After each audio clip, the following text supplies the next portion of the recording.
Being split up like that was never ideal. No, I agree, and I think the good thing about it being fairly condensed, Johnny, the final of the competition this year is on July the 16th, and if you can get overseas players over, then they're going to play here for the whole of the competition. Now, having said that, Mohammad Rizwan is going back to Pakistan because they've got a T20 series against the West Indies, so he will miss 4 or 5 matches, and Josh Phillipe is going over with the Australian squad to Sri Lanka, although I gather that tour may be in some doubt now, but they're going to come back, so they're going to kind of overlap.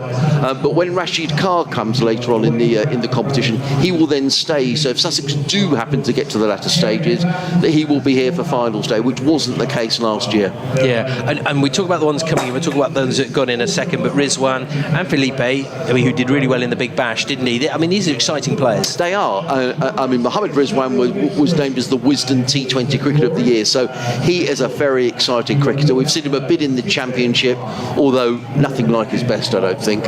Josh Phillipe plays for the Sydney Sixers. He's in and around the Australian squad. You know, likes to attack the bowling, likes to get on with it. So Sussex have got, in terms of their batting department at least, 2 really world-class performers. And they also have a new captain, a very experienced captain as well, Ravi Bopara. He replaces Luke Wright. What did you make of that change, and what can he do you think, you know, as captain to galvanise this side? Interesting. I was talking to Tamal Mills, who knows Ravi well from his days at Essex, and Tamal was saying that he'll perhaps do things in a slightly different way. We'll have to see how that's going to play out. One of the things about Ravi Bopara I've never really understood in the last couple of seasons is where he bats in the order, Johnny. You know, sometimes he's 3, sometimes he's 5, sometimes he's 6, and we did pose this to him on the press day, whether he would benefit from, you know, batting in a regular place in the order, and I think that might be quite interesting to see. He's down to bat 4 today, and I think that's a good position because you can influence the game when you're batting at 4, but when you're further down the order, you know, sometimes coming in not many overs left, so be interesting to see how it goes. Yeah, and of course no Phil Salt, no Chris Jordan, David Visa has gone as well, so it's an interesting time of change at the county. Yeah, it is, and in fact we were looking earlier on, one of the press guys pointed out that actually this Sussex side, 8 of the side that played that semi-final against Kent last year at Edgbaston are in the side, and the 3 are missing, exactly as you say, Johnny. Chris Jordan, Phil Salt, David Visa. What I would say are they are big players. You know that really is taking quite a heart out of a side. So, you know, they're big names to replace. Obviously, we've got Rizwan, we've got Phillipe. The thing that bothers me a little is just in terms of the bowling strength, because Steve Finn's been struggling with a knee injury. We'll have to see whether, you know, we're down in Bristol tomorrow night. Yeah. Will he play 2 games in a row? Mills doesn't have a great track record in terms of injuries, and that back of his as well. Yeah, you know, George.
Out there, yeah. You know, the spectators here tonight, if you've come in a jumper, you're going to be cold. You can see the trees away, can't you? That you know, to our left-hand side, which are really blowing quite heavily. I don't know how much of an effect that will have. I think it was more about the fact that probably wanted to bat second, rather than bowl first. No, that makes any sense. They'll be doing both, but that was probably the key, really. And there's a lot of talk as well, isn't there, about, you know, when the dew comes down, when the ball gets wet, does it become easier to bat second? We didn't get a chance to talk to Ravi Bopara. I wonder what he would have done, but generally speaking here at Hove, teams do seem to like chasing, so we'll have to see if that's the case. Bit of the ball. There's been so many talk about balls in cricket, hasn't there, and changes and different types of ball. It's been quite a big issue, hasn't it? For players and for counties. Well, certainly in the Championship, there's been a lot of runs made. I think a lot of that is because the wickets have been very good. But on the other hand, the bowlers have been complaining, saying, well, this batch of Duke balls that were delivered this year, that they're different. They go out of shape earlier, they go softer earlier. the seam isn't as pronounced. It's been much harder for bowlers to take wickets. So you just wonder whether the pendulum has swung a little bit too much favour, Johnny, in terms of the batsmen. Interesting to see how it turns out with these white balls. Yeah, and of course in these conditions as well. Let's talk about Glamorgan. A bit of change there as well, actually. Marnus Labuschagne is a big name for them and a big player, isn't he? It'd be interesting to see how he gets on there. And they brought in Sam Northeast, I see, as well. Yeah. So they've got some strong players in there and some experienced players. Well, most definitely. And you talk about experience. Michael Hogan, who I think is 40 now. This is his last season that he's going to play for Glamorgan before he retires. But he's a terrific bowler in this format of the game. As you say, Sam Northeast, I think it's a really good signing for Glamorgan, actually. Playing in all formats of the game. And in terms of limited overs cricket, they are the current holders of the 50-over competition, and that probably gives them quite a lot of confidence going into this season. They're a side who perhaps goes under the radar a little bit. But they're always difficult opponents. So it's got Chris Cook there, wicket-keeper batsman. Kieran Carson, he hits a long ball. So there's plenty of batting in that side. And down the order, I would just point out Dan Douthwaite, who always seems to do well against Sussex. Didn't he do quite well in the game down in Wales when we went down there last summer? Yes, he did. Yeah, and that was a cracking game, wasn't it? Yeah, it was. Yeah, I think he made 30 or 40 odd, Johnny, and very nearly won the game for Glamorgan until Archie Lennon got him out, I think you're absolutely right, because Luke Wright, I think, had scored a few at the top of the order as well, maybe Phil Salt as well, which, they started last year, this competition, really well, didn't they? And then they sort of, in the group stages, slightly faded away. Yeah, they did. What was that down to, and what will be the sort of difference this time in terms of... Because it is a bit of a momentum game, T20, isn't it? No, I think it is, and definitely. We've got these 3 games in 4 days, so we're going to Bristol tomorrow, then Kent here on Sunday, and I think it really is about momentum. And I know that Rashid Khan comes, but he doesn't come to a little bit later on in the competition. So just really important, I think, that the likes of Rizwan and Phillippe really do hit the ground running here, Johnny, and get Sussex. What you don't want to be doing is going into your 4th match if you've lost the first 3. What I would say as well, last year, the weather was awful during the T20, and Sussex lost so many games at home to the weather, and so it really didn't help them at all. But just talk a bit about Luke Wright, Johnny. You were saying there he's given up the captaincy, Luke, but he is such a performer in T20 cricket. I just wonder whether the shackles off in terms of the captaincy, we might just see even more from Luke Wright than we normally do, which is already a momentous amount. But also, Para can use him as a sounding board if needs be, can't he? I'm sure he's his own man. But I mean, James could only be really looking for his top order to start well, when he, and the experience of Wright, Rizwan. I know it's difficult for some players coming into a new country, isn't it? New conditions as well, a new ground, getting used to that to a certain degree. But actually, I think both was it Rizwan and Phillippe got some runs earlier in the week? Yes, they did. Sort of warm-up game. They had a warm-up game against Hampshire where both scored runs. In fact, Mohammad Rizwan hasn't played a lot of cricket the last couple of weeks. He had sadly a family bereavement. His family are over here, so he didn't play in the county championship game at Leicester, and he didn't play in the friendly game against New Zealand that was here last week as well. But he was on the ground doing some warm-ups. He has played in that warm-up game as well. So, and he's excited. I mean, I've not seen him bat in T20 cricket, but to be named the Wisden T20 Cricketer of the Year, if you think about the talent around the world, that is something, isn't it, really? Yeah. So a little bit of a coup. Always quite strange. I don't know whether it's because of the floodlights, which are on now, Adrian, but of course a lot of the games this evening, we had 2 last night, didn't we? But the games, they're all already up and running, aren't they, at 6:30? This is a strange one, really. It is strange, and I think there's a few people around who think actually 7 o'clock is quite late. I'm not entirely sure.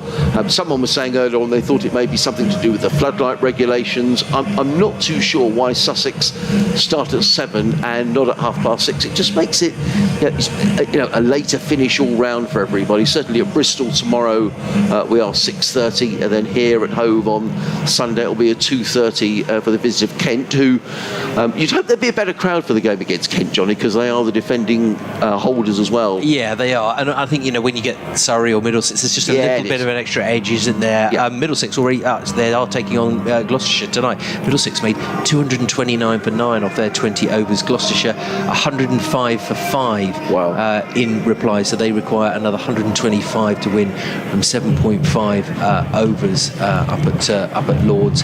Durham underway against Leicestershire. They're 47 for 2 in that one.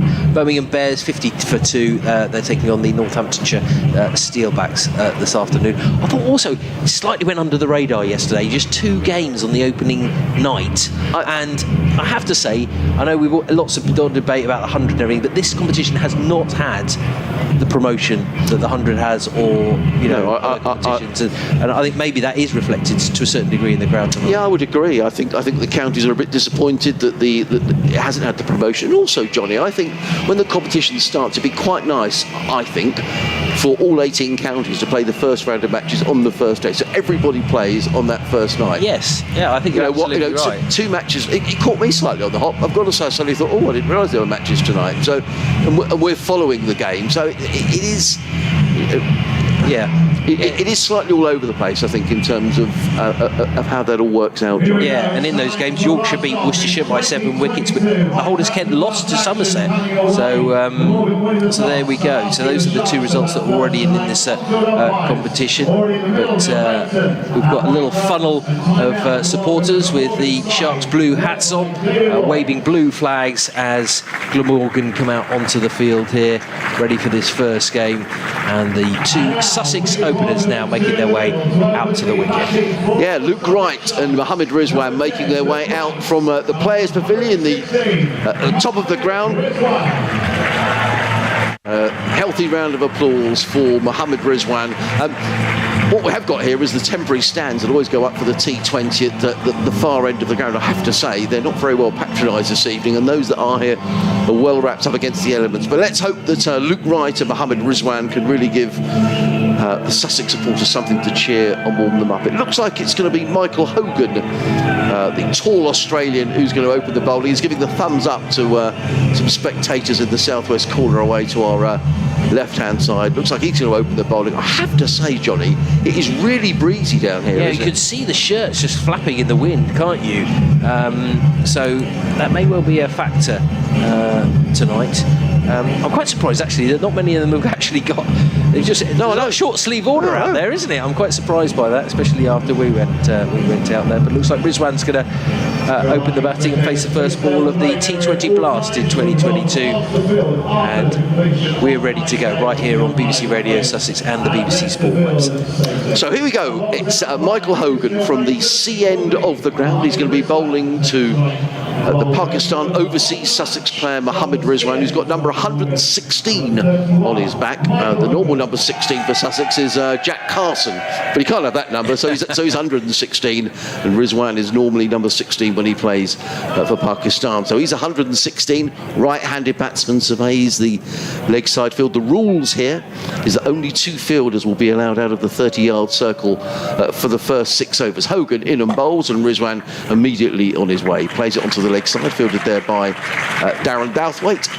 And Sussex are on their way in the T20 Blast for another season, which brings him nice to get off the market on the first ball, isn't it? A little dab onto the leg side, wasn't it, by Mohammad Rizwan. It brings Luke Wright on strike. There is a slip in place. The 2 fielders who are outside the circle are at a wideish third man and a deep mid wicket. 3 men saving 1 on the leg side. Then there's the slip. And 1, 2, 3, 4 fielders saving 1 on that offside. Sam Norsee's clapping his hands, formerly of Kent and Hampshire, in there at short extra cover. As in comes Hogan, running away from us. He's in and bowls to Luke Wright, and Wright is also on his way. Just a little dab through backward point. He picks up a single fielded there by Kieran Carlson. And as you say, Johnny, both openers on their way. It's quite nice, isn't it? You think, well, at least I've got 1 on the board. Yeah, absolutely. He's got quite a long run up, Hogan, hasn't he? Yeah. But he's very tall. Tries to get something out of the pitch, but it looks like an absolutely belting track this evening. So I think hopefully Sussex openers will be able to get through untroubled in the early stages. In comes Hogan. Away from us, in and bowls to Rizwan. Rizwan is full. Good bit of bowling by Michael Hogan, and Rizwan just plays it back to Hogan, who fields off his own bowling, and there is no run. Just looking here, Johnny, Michael Hogan will be 41 in 5 days' time. Wow. So he's Let's hope for you yet, Harmsy. Well, what do you think of Darren Stevens down at Kent? And Michael Hogan's another one who keeps himself really fit, but this is very experienced. His last season for Glamorgan. He comes in again, bowls to Rizwan, and Rizwan edges that down to third man. Good stop, actually. It was a short third man.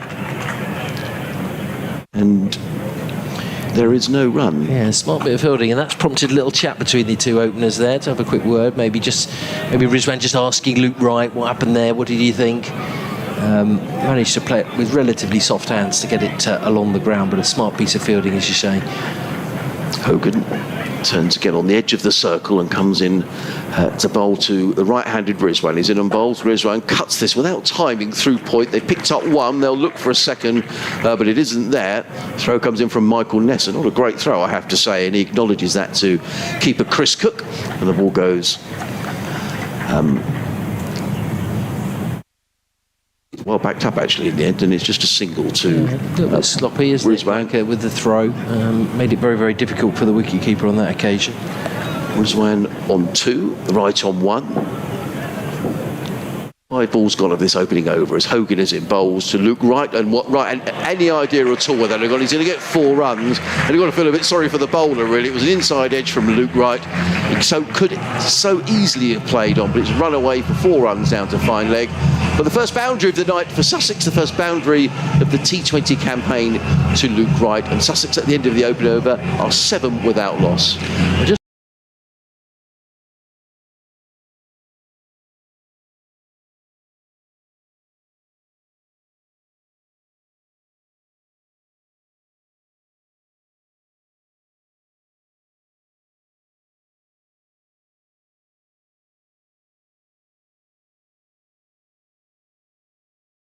Buffeting against the back of the final row of seating away to our left in the south stand, and just goes to show, I think, how strong that wind is as well. But I think the light could be a factor too.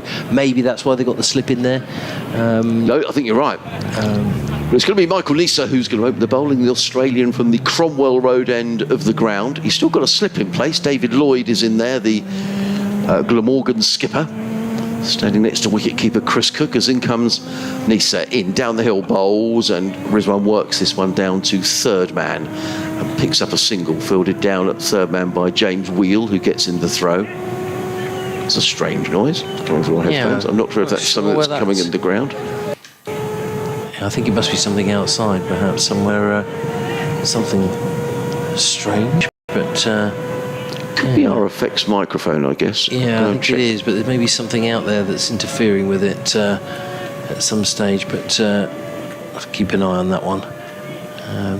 So Rizwan is on 3. The Sharks are 8 without loss, as in comes Nesser down the hill, bowls to Luke Wright, who hammers that one away over extra cover. It's going to run away, but I don't think it's going to go all the way for 4.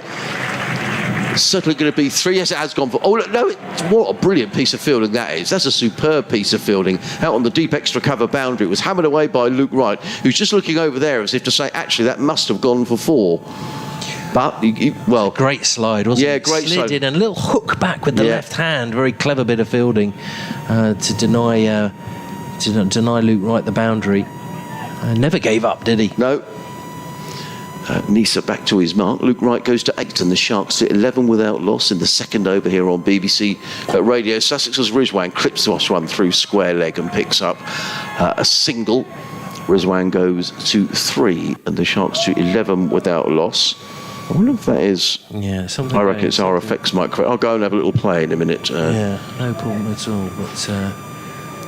They've done away with the slip, Johnny, after Luke Wright hit that ball over extra cover. Maybe starting to feel that Wright's going to have a go early on. I mean, only 9 balls and already 12 without loss, so we'll see what he does here.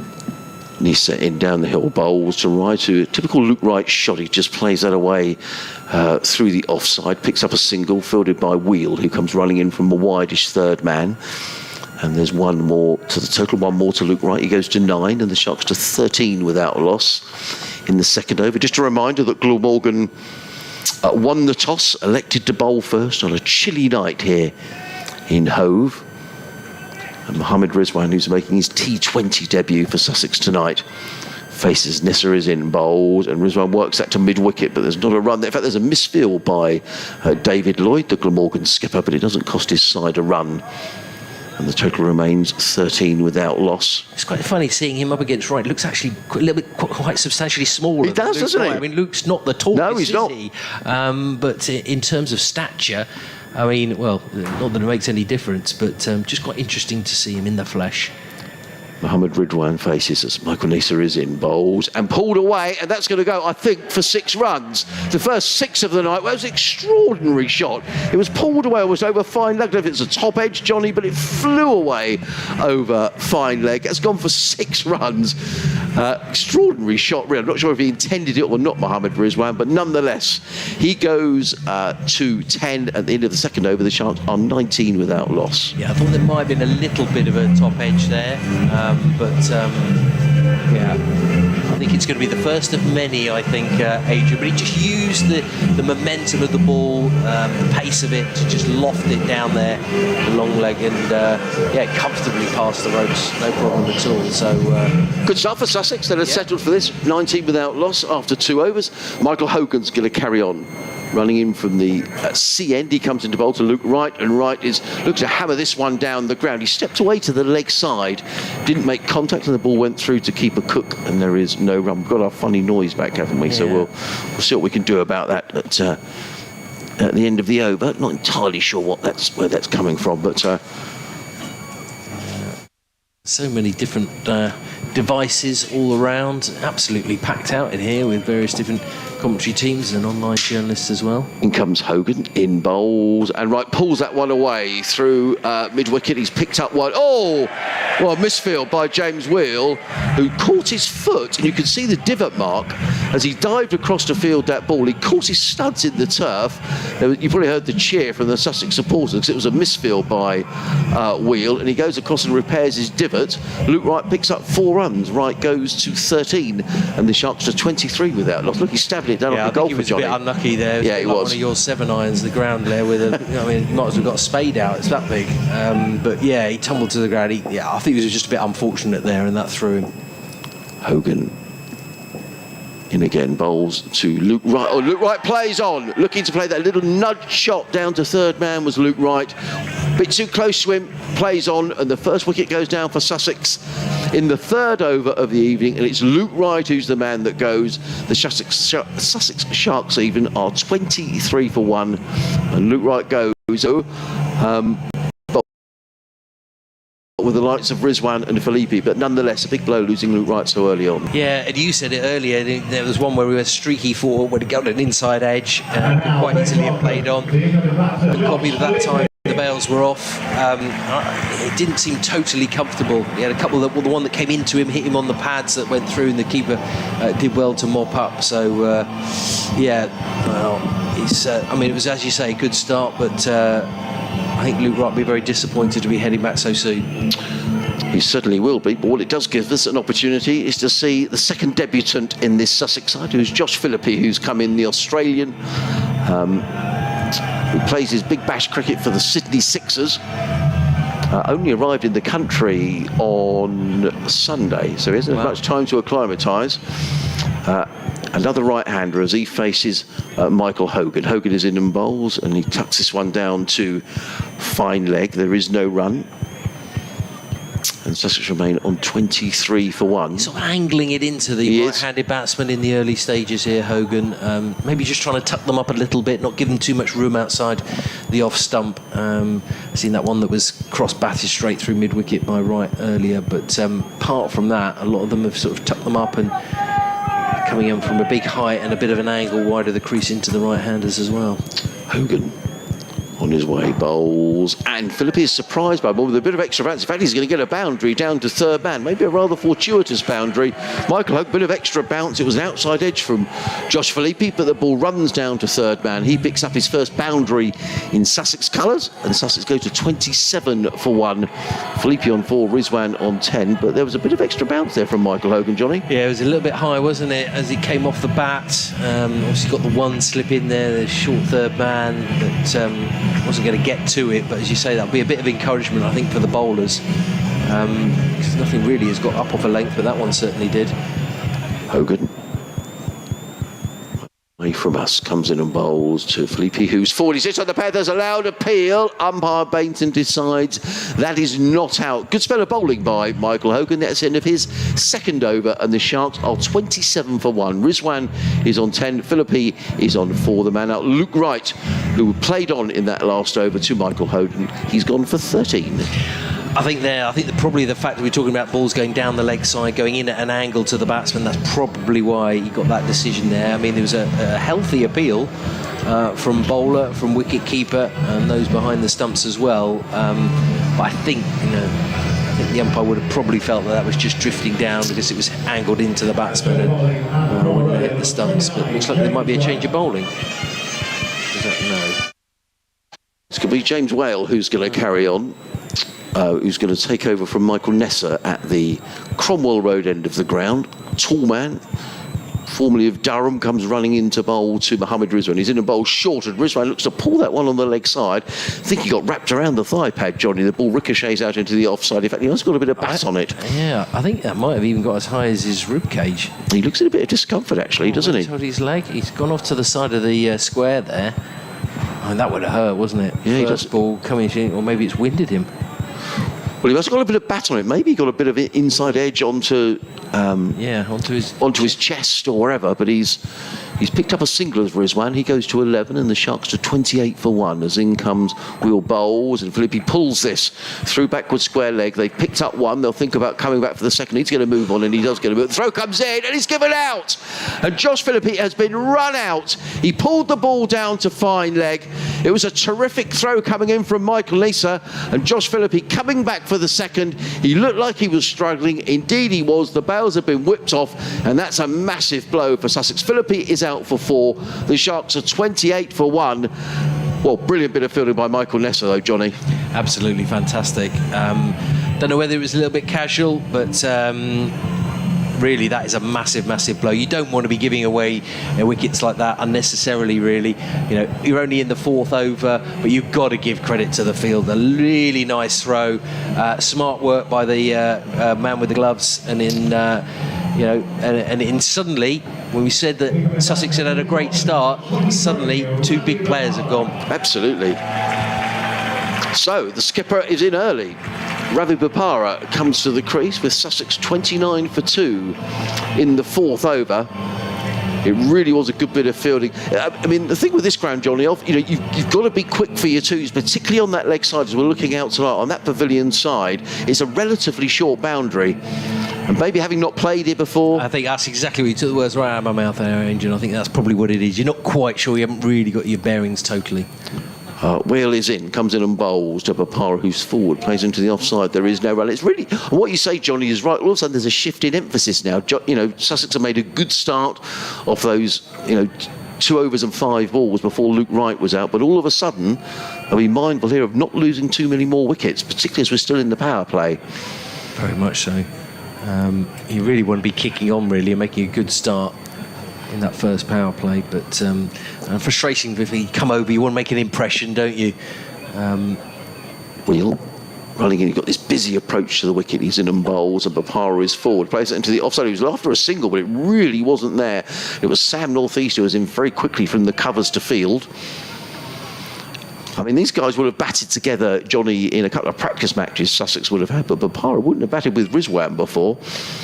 No, which makes it a little bit more difficult. And we talked about before we started, didn't we, about the changes, the dynamics being a little bit different. We were so used to the sort of, the right salt show at the top. Absolutely. And everyone has their place, and knowing what that place is, and that's gone now.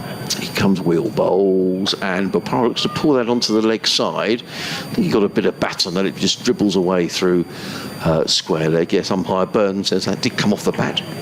So Sussex go for 32 here on BBC Radio Sussex. Myself, Adrian Harms, alongside Johnny Cantor for our T20 coverage. All 14 games online and on DAB as well throughout the campaign. But Sussex have made a good start in the first couple of overs through Luke Wright.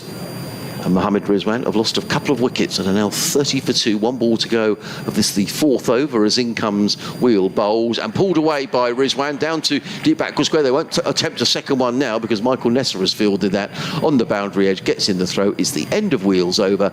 At the end of the 4th over, the Sharks are 31 for 2. Rizwan is on 12, Bopara on 1. The men out Luke Wright for 13.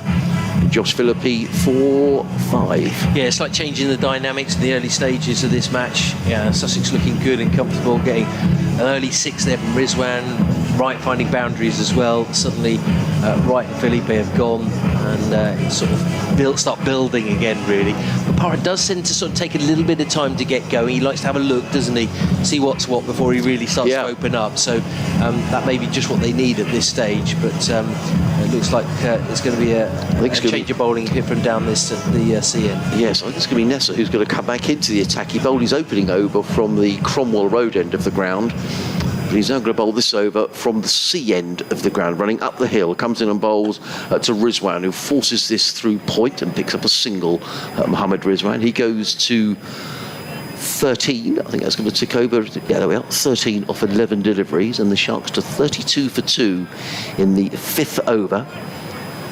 For those not familiar with the rules, this is what they call the power play. So the first 6 overs, the fielding side are only allowed 2 fielders outside of the 30-yard circle, which ought to make it easier to score runs. Nessa is in, bowls, and Bopara works this down to third man. Good bit of fielding actually there at short. And Bopara had to get a move on there, Rizwan rather. The throw came in from that short third man, and he just suddenly realised, I think, Rizwan, that he needed to put his skates on a little bit. Yeah, you could say it's good running, or is it a slight misjudgment? Well, you're not quite sure there, but on that occasion it wasn't quite as good a throw. But a smart bit of fielding that's already got 1 run out. You certainly don't want to add to that tally. Nessa again runs away from us, up the hill, bowls to Rizwan, who works it onto the leg side, and again there's a bit of misunderstanding. It was played into the leg side. I think that was David Lloyd, the Glamorgan skipper, who was in really quickly from mid-wicket, and Bopara was almost committed to the run there and had to turn around very quickly and get back to his ground. It was indeed Lloyd. I don't think Ravi will mind us saying that he's probably not the quickest between the wickets. No, I would agree. Some of the Sussex players. Nessa again under the lights here at Hove. He's in and bowls. And pulled away. That's going to be the second 6er thing. That's high, wide and handsome. Pulled away by Mohammad Rizwan. Backward of square. Lovely shot. Well, the first one, we're not sure if he intended it, Johnny, but I think he definitely intended that one. It was down the leg side. He just picked it up and helped the ball on its way over deep backward square for 6 runs. That was a lovely shot. Rizwan goes to 19 and the Sharks to 39 for 2. Well, you said about his accolades in terms of T20 cricket across the globe. Now we're seeing it now on the South Coast. Wonderful pickup. Actually didn't really give it too much, did he? He just helped it on its way, searing over the boundary behind square. Someone's going to have to go and get that one because it's gone past the seating, that low bit of seating away to our right-hand side. But maybe just the injection that they needed, and maybe need to just start picking up the pace a little bit. Nessa is on his way again. He won't like that. Comes in and bowls, and Rizwan plays that to mid-wicket, picks up a single because Lloyd needs to run to his right, mid-wicket to field, and Rizwan goes through for his 20th run. An interesting age. We talk about a relatively small crowd tonight, and we see a lot of empty seats. Maybe a win, maybe an exciting performance, maybe seeing Rizwan score some runs. All those things might actually contribute, again to that sort of momentum, but also, maybe getting people down here to the county ground as well. No, I couldn't agree more. In comes Nessa, bowls and played to mid-off. Is he going to be caught? Very lucky is Ravi Bopara to get away with that. He's going to get I'm not sure if they went for 4 runs or not. The crowd certainly thought it did. Marnus Labuschagne it was who was chasing back to long off. You could hear the crowd clearly thought they'd have gone for 4 runs. However, we have to take the fielder's word for it. 2-2 Ravi Bopara, and that was lucky really. It was a mistimed shot, a leading edge, very nearly caught at mid-off. I think he did lift up his legs just in time, so I think probably was the right decision there in terms of down on this near boundary rope. Smart bit of footwork there from Marnus Labuschagne. But as you say, he was lucky it was so straight that neither mid-off nor mid-on could get to it. A little bit of a lucky escape there for Bopara, but he'll take it. That's all the Sussex fans. Comes Will. That's a lovely drive Fantastic shot, straight through extra cover, races to the boundary. The pure timing from Rizwan, absolutely delightful. Full length, dispatched straight away. Sussex 46 for 2. Class shot, wasn't it, Johnny? As you say, just over pitched. He didn't hammer the ball away. It was all in the timing. No chance for the field. Although it was up the hill towards the clock tower scoreboard. Beautiful shot. Yeah, and he managed to bisect those two fielders out on the offside. The slipper's now gone, so they've got cover, extra cover, and a mid-off, all in front of square on the offside as Wheel comes and turns, bounding in again. That's a little bit shorter, but that's cut nicely behind. They get beyond third man, but there's a man sweeping round. Douthwaite it is. He returns with the throw into the middle of the track. So they're through for 2. Good running there on that occasion, and they're up to 48 for 2. Rizwan moves to 26.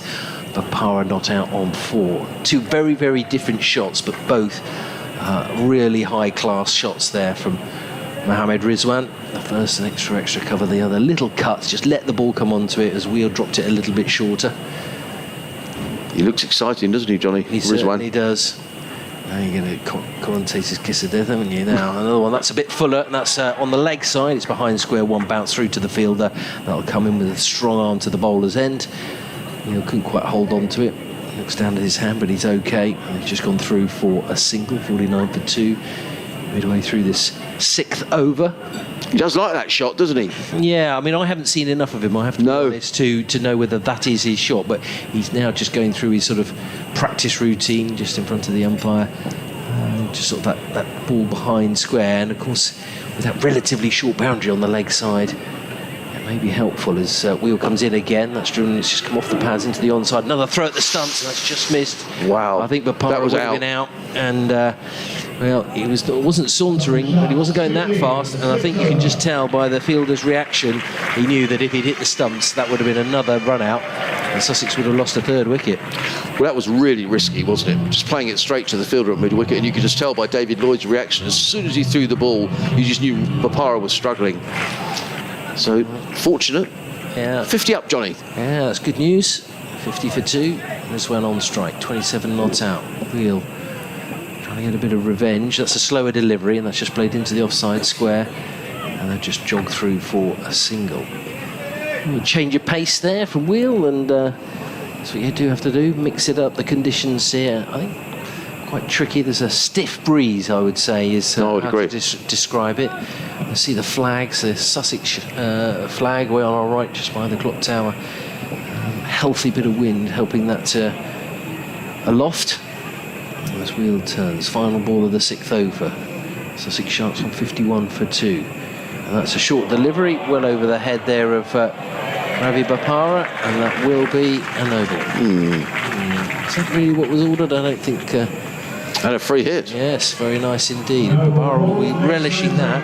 I'm surprised that, because I thought the free hit was only if it was a front foot no ball. No, it's not a free hit. No, yeah, I think it was just a little mistake there. That's a misunderstanding. Yeah, I think you could tell, couldn't you? They just Wheel, I think, had a quick word in the shell light there of the umpire. So that's changed. Yeah, it's not great, really. No, I mean, you know, I thought that was a bit odd when a front foot no ball is a free hit. He gave it the no ball quickly, didn't he? Yes, he did. And then there was a little bit of a delay, but here comes Wheel again, and that's just dabbed down and go through again on square on the offside, and another single. So Bapara will maintain the strike, 54 for 2. Bapara on 6, Rizwan 28. So, is that a good power play, Adrian? Yeah, I think it's kind of par for the course, really, Johnny. I think both sides will be reasonably pleased. Sussex won't be pleased to have lost Wright and Phillippe in the power play, but they haven't lost any more wickets. There is a stat, Johnny, which is something like if you lose 4 wickets in the power play, you're very likely to lose the games. They've just lost the 2. They've still got Rizwan in. I think Bapara's role here is to bat alongside Rizwan, really. Rizwan looks in terrific touch. Yeah. Change of bowling, is that Sisoya? Yes, it is. Coming in? Yeah. For the first bit of spin. So it'll be interesting to see how Sussex approach the spin.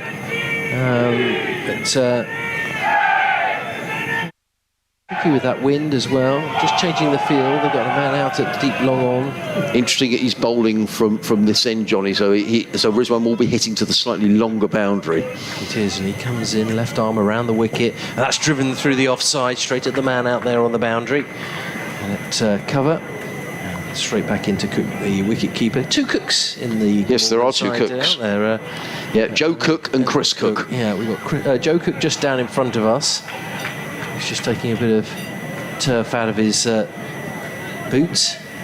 And Cook, who's just changing the field slightly. The man in at short mid-wicket, one just behind square, man out on the boundary at square leg, just behind square, as Sissadia comes in again, and again it's through the offside. That's a smart bit of fielding to prevent the single. I think that's northeast in there. Lovely, low to his left-hand side, got down really, really well. He's got those little sort of tubes around his elbows to stop the abrasions on the wicket as comes in again. This is on the onside. It goes past the man that's come in short, so Cook comes off the boundary, jogs in. It'll just be a single. 56 for 2 now, Sussex. Bopara goes to 7, and Rizwan on 29. Bopara on strike, and he's just turned that round the corner on the leg side, so they're taking it quite easy in this first over of a spin. Just behind square, they just jog through for another single, and they're just going to have a quick chat, maybe. Yeah, tidy, isn't it, from Sissadia? It was, you know, he's bowled a decent line. Rizwan won't have seen him bowl before. Yeah, that's very true. So a little bit new. Shall we just get a sighter and then see what he wants to do? That's down the leg side. Try to get hold of it. There's an appeal. It's gone down to short, fine leg, and they will get a single. Yeah, and I think with the wind as well, sometimes it's quite difficult to pick up the spin. Sometimes you get the wind sort of blustering around a little. Yeah, bit. and it's quite a. Look at the flag. I mean, it's really blowing away the Sussex flag. Sissadia in again around the wicket. That's down the leg side. This time Bopara sends it deep. The man coming off the boundary rope is in quickly, so it'll be just a single. End of the 7th over, and Sussex progress up to 59 for 2. Bopara on 9, Rizwan on 30. Decent first over that from Sissadia. No, it was very tidy. So live cricket here from BBC Radio Sussex. Myself, Adrian Harms, alongside Johnny Cantor for this opening match of the T20 Blast. Sussex losing Luke Wright and Josh Phillipe in quick succession. Luke Wright bowled by Michael Hogan for 13. Josh Phillipe run out, coming back for a second run that perhaps wasn't on. Well, it certainly wasn't on, and run out by Michael Ness. A lovely throw from the boundary. Bit of a rebuilding job for Sussex, but Mohammad Rizwan still going along nicely, Johnny. 30 off 21 balls. Yeah, it looks like Douthwaite's going to come into the attack from the corner road. Change. Not really a trundler, but he's a useful bowler. Yeah. Bit of an all-rounder, really, isn't he? Yeah, bowling Kingston on Thames. Oh, so not too far away from here. Just inside the M25. And he's in now, right arm over. Bundling in, that's short, and that's cut down to third man. Cook will field. So a single there for Bopara. And yeah, apologies for the slight high-pitched sort of noise. It seems to sort of disappear when the PA system comes on, but it may well be that it's being interfered with by the our colleagues in the next door booth, I would imagine. But great deal we can do about it just at the moment, but hopefully that's not deterring you from your listening enjoyment as Douthwaite comes in again. That is down the leg side, clipped away. It could be 4, and it is 4. Sissadia trying to come round, but couldn't get there in time. Real pace, just a little touch, glancing that off his legs. Lovely touch, didn't need to put too much into it, just got the acute angle. And that bypasses the advertising hoardings, and it will be retrieved by the supporters back to Glamorgan. But, another boundary for Rizwan, a couple of sixes, nice 4 there. He moves to 34, and Sussex 64 for 2. Poor delivery, wasn't it, Johnny? Down the leg side, and the fine leg is relatively wide, and he just helped it on its way. Meat and drink to someone of Rizwan's quality. Yeah, current run rate 8.7, so healthy at the moment. As Douthwaite comes in once more, that's a fuller length, and that's played into the onside. Well fielded there at short mid-wicket. And Rizwan on that occasion not able to get it through that first circle of fielders. No slipping now, so there's a third man. Cover. And out on the cover boundary as well. extra cover and mid-off on the side. That's short down the leg side, and that'll be a wide. So useful runs for Sussex. There's men out on the deep mid-on boundary, man short in at short mid-wicket, man just behind square at square leg, and the man down at long leg as well. So that's the various different positions around as Douthwaite comes in once more into Rizwan, who just chops down on that. A little bit of indecision and a smarter bit of work in the field, and Sussex could have been in trouble there, but I think it was North East who was coming in pounce, didn't take the ball cleanly, but they won't get a run. Again, a little bit more indecision. We've already seen one run out. Josh Phillipe on debut, run outs for 5 earlier. And the last wicket to go down, and nearly a little bit of indecision there on that occasion. But Sussex survive, and Douthwaite comes in again. That's how the offside is smashed into the ground, straight up to the man in the deep on the offside boundary. Just a single as it's tossed back into Cook, the wicket keeper. 66 for 2 on ball left of the 8th over. Starting to get a little bit darker now. Those floodlights starting to beam on down to the county ground. We talked about the relatively meagre crowd, but they're trying to make some noise, but they'll be helped by these two batsmen if they can get some more runs here as Douthwaite comes in to complete his over, tucks up Bopara there. It's a good ball, good delivery, and that is the end of the over. Restricted Sussex a little bit there, and nearly a run out as well. So 8 overs gone. Sussex 66 for 2, Rizwan on 35, Bopara on 10. Yeah, I think it's just important for these two. I mean, there's plenty of overs left, Johnny, isn't there? And Rizwan, you feel, is the key here. Yeah, I think also because you're sort of talking about sort of the players coming in, like Rawlins, Gart, you know, they're quite flash Harrys, aren't they? They're going to probably go for it, whereas these two probably need to just sort of stick at it. Become like the spine of the Sussex Sharks innings. As Sisadia comes in, more spin round the wicket, that's into the offside square, just get a single. Always get the crowd getting a little bit more. No, you I think the beer's taking effect now, Johnny. I think it might be. Seeing a few people already tucking in, some recognisable faces. Sisadia there, that's wide, that's thrashed away again to the man out on the boundary on the offside. Lovely connection, lovely timing from Bopara. It's just the single once more. 68 for 2. Goes to 11. Rizwan on strike. Sisadia again, a bit longer, down leg side, hooked around the corner, trying to bisect those two fielders out in the deep. A lovely low-handed save, and then the throw comes in. Good combination fielding there from Glamorgan. And they've looked pretty tidy in the field so far in this Sussex innings. No, and I think you have to say, Johnny, one thing that does improve year on year in T20 cricket is the standard of the fielding. I mean, that was 4 runs all the way, really, and both with Douthwaite and Labuschagne covered acres of ground there to prevent that going for a 4. Yeah, those days of letting your teammate Chase pick it up and throw it back in are all gone, aren't they?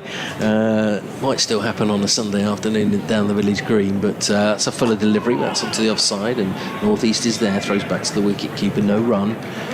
Keeping it tight. Sisadia's done pretty well. No, he has done well. Coming into the attack. Yeah, I mean, his opening over only went for 5.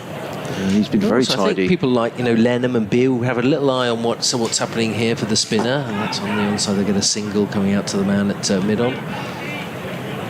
Just to get an idea. Don't imagine there'll be too much in it. No, I would agree. I think in the key, he's just bowled he'd probably go for 6 with this delivery. He just bowled a very tidy line, Johnny. Yeah, absolutely. Pitched the ball up. He's getting through his balls very, very quickly indeed. This is the last of the 9th over. That is lofted on the outside, should be caught, and is out on the boundary. Just gone underneath that one, Ravi Bopara. Really move his feet. He just went for loft, but didn't have enough power to get over the fielder out on the boundary, and he goes for 11. Sussex 71 for 3 at the end of the 9th over. Got to say, I don't think that's a great shot, if I'm being perfectly honest. I mean, Ravi Bopara, you could tell he's disappointed. He stood at the crease for ages. But I mean, he just played it. He's just hit it straight down the throat of the fielder, sweeping on the cover boundary. Just what Sussex didn't need, to be honest. I just think sometimes when you're going to go for that shot, if you're going to go up in the air, you've got to go big. It's like he was just sort of thinking, I'll have the timing. Yeah, and he does have great timing. There's no two ways about it. But he knew that the man was out there. He'd been hit 3 times with the ball on the ground, and there, very comfortable catch in the end from the man out in the deep. So it looks like Rawlins, is that coming in? Yes, it is. Delray Rawlins is coming out. So you've still got Rawlins to come, Garton. Well, that's why Sussex have to be a little careful. So they've got Rawlins, Garton, Ward, and then you're in. Will Beer come back, but you're into the bowlers really. You've got Will Beer coming in at 8, Johnny. Spell Mills at 9, Archie Lenham at 10. Bruce Talbot, who we saw earlier, was saying that he was a little bit worried about the batting. Watched a lot of cricket here at Hove, and he just felt that if some of those big names don't fire, it puts a lot of pressure. And as you say, these players can bat. There's no two ways about it. Beer, we've seen do it, haven't we? Garton too, but it just puts a little bit of undue pressure. So spin from both. It's Marnus Labuschagne, Johnny. There we go. A bit of leg spin, perhaps. Yeah. From the far end. That's a that's a lovely delivery, and Rizwan got tucked right underneath that one, full length. Actually hit him on the boot. Maybe a little bit of a surprise there for Rizwan. Again, won't know really what's coming. But I agree. Labuschagne causing a bit of a problem there with his first delivery. 71 for 3.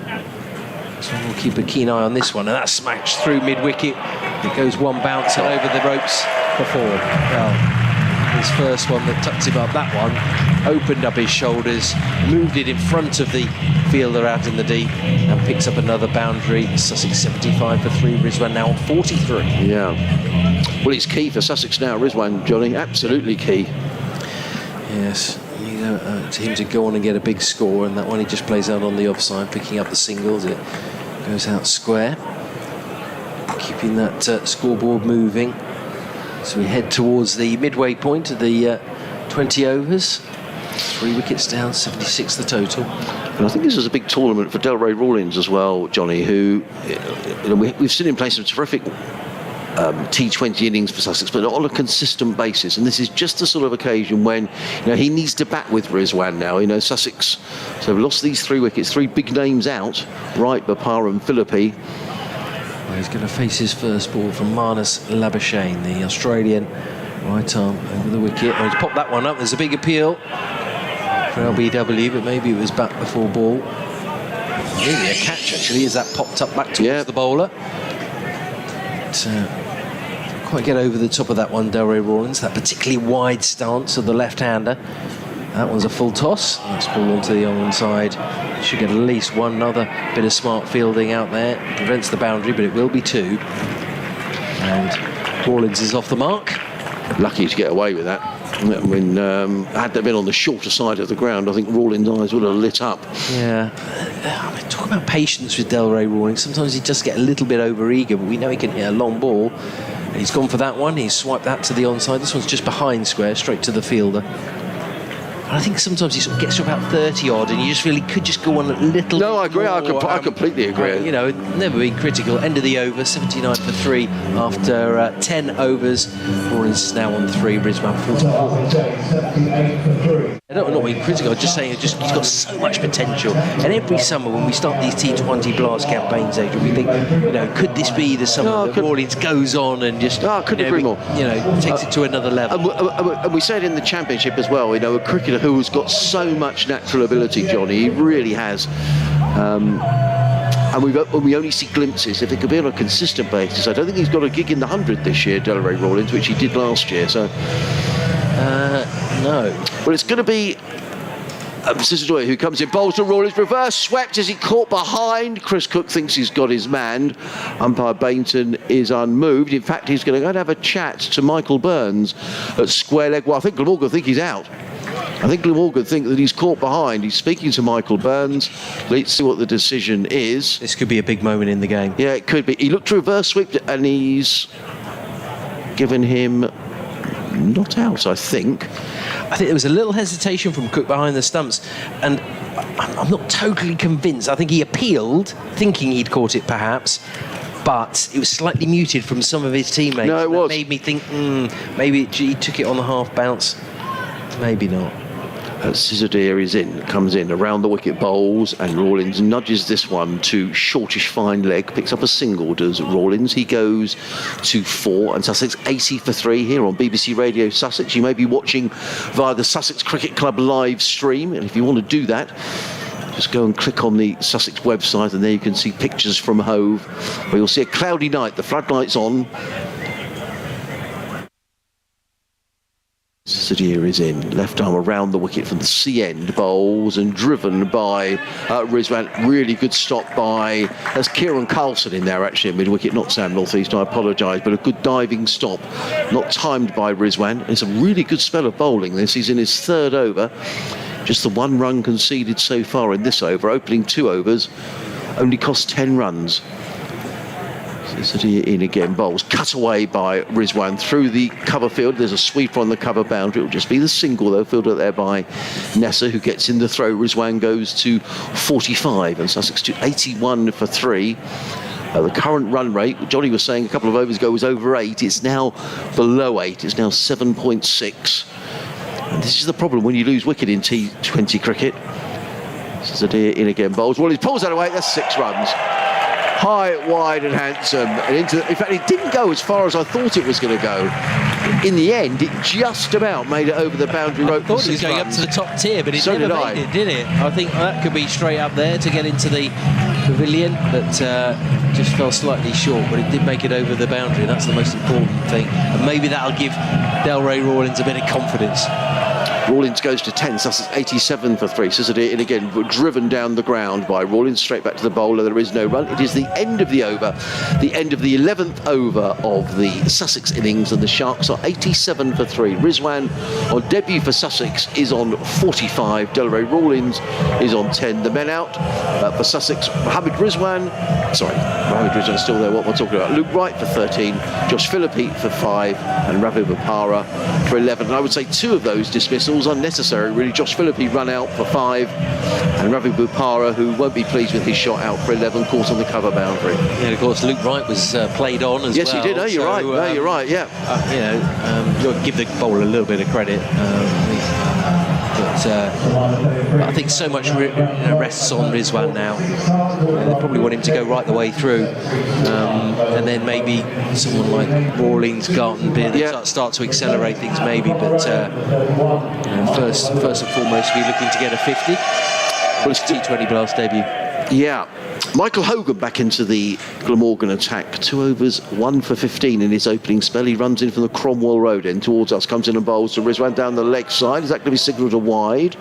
I'm a little surprised it hasn't been signalled a wide, actually, because Rizwan, I don't think he made a move down the leg side, and generally, Johnny, anything outside of the leg stump is signalled a wide. I think that's the question that Delray Rawlings is asking the referee. I don't know who, the umpire at the far end. Yeah. And I'm just thinking, why? I think he said, why? Come on.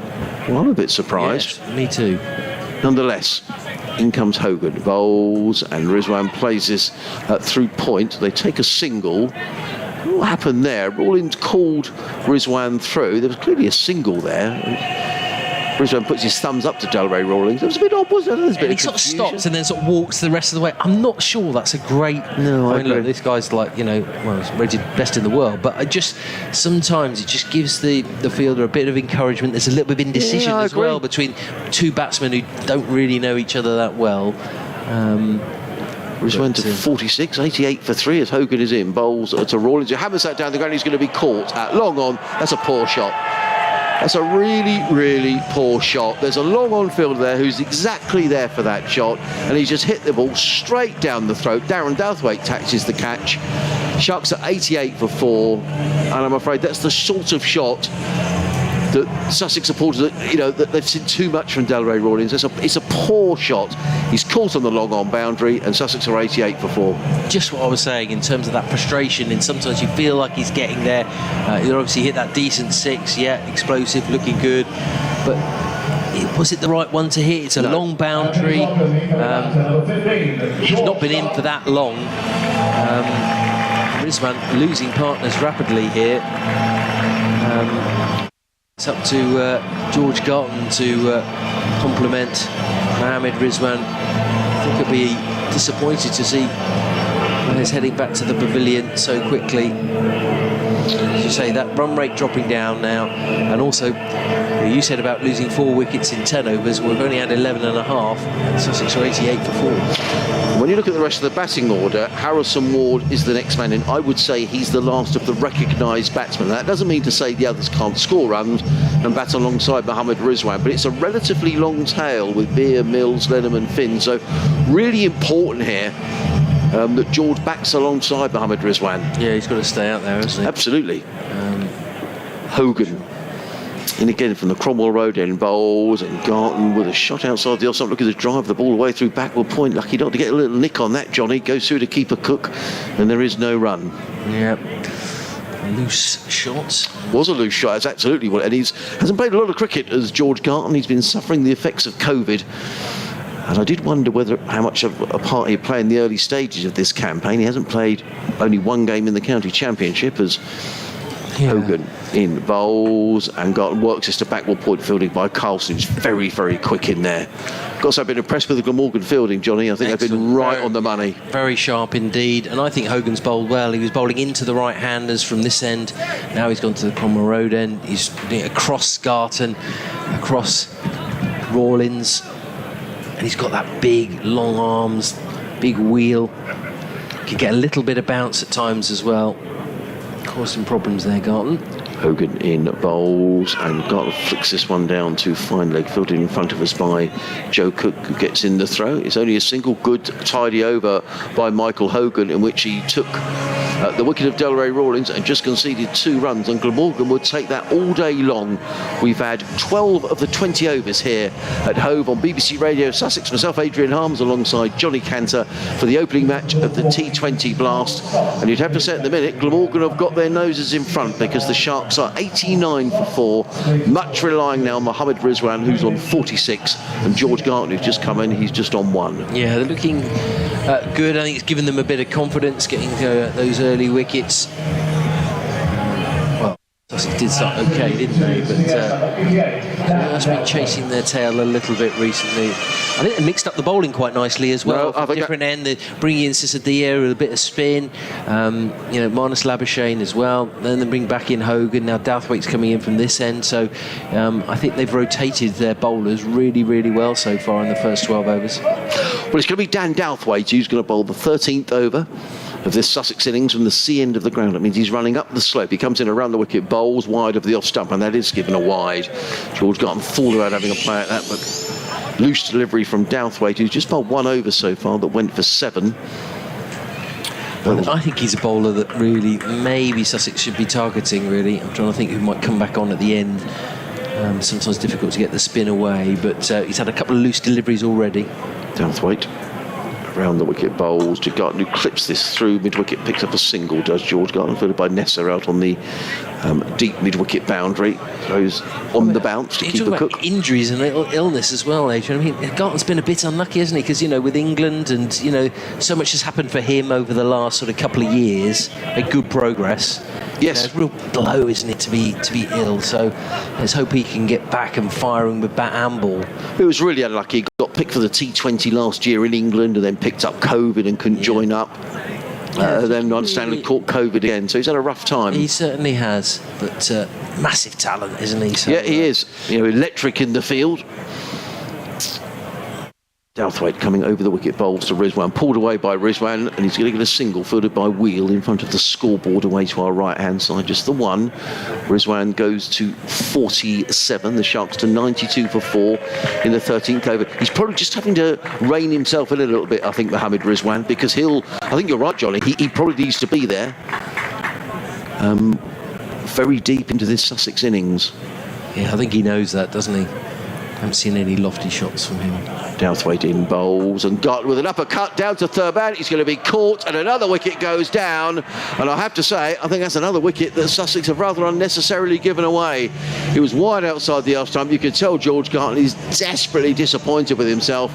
It was wide outside the off stump. It was short. He uppercut the ball down to third man, but all it did was to give a catch down to Sissadia, who's down there at third man.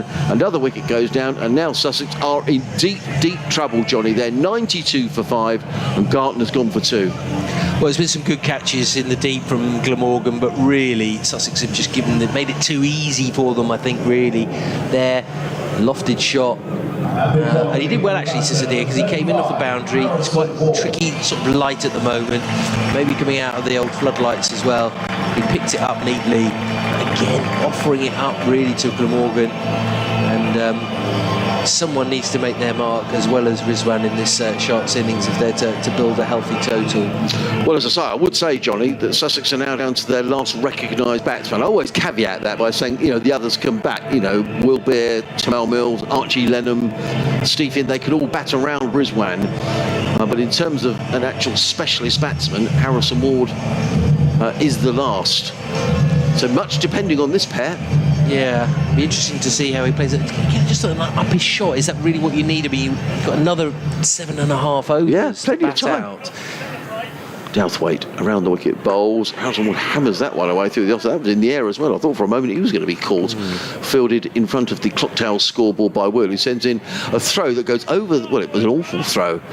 Well, it hit the stumps. Did it hit the stumps? Yeah, oh, well, I wonder why it ended up where it did. Yes, I think that deflected away from the fielders who were backing up.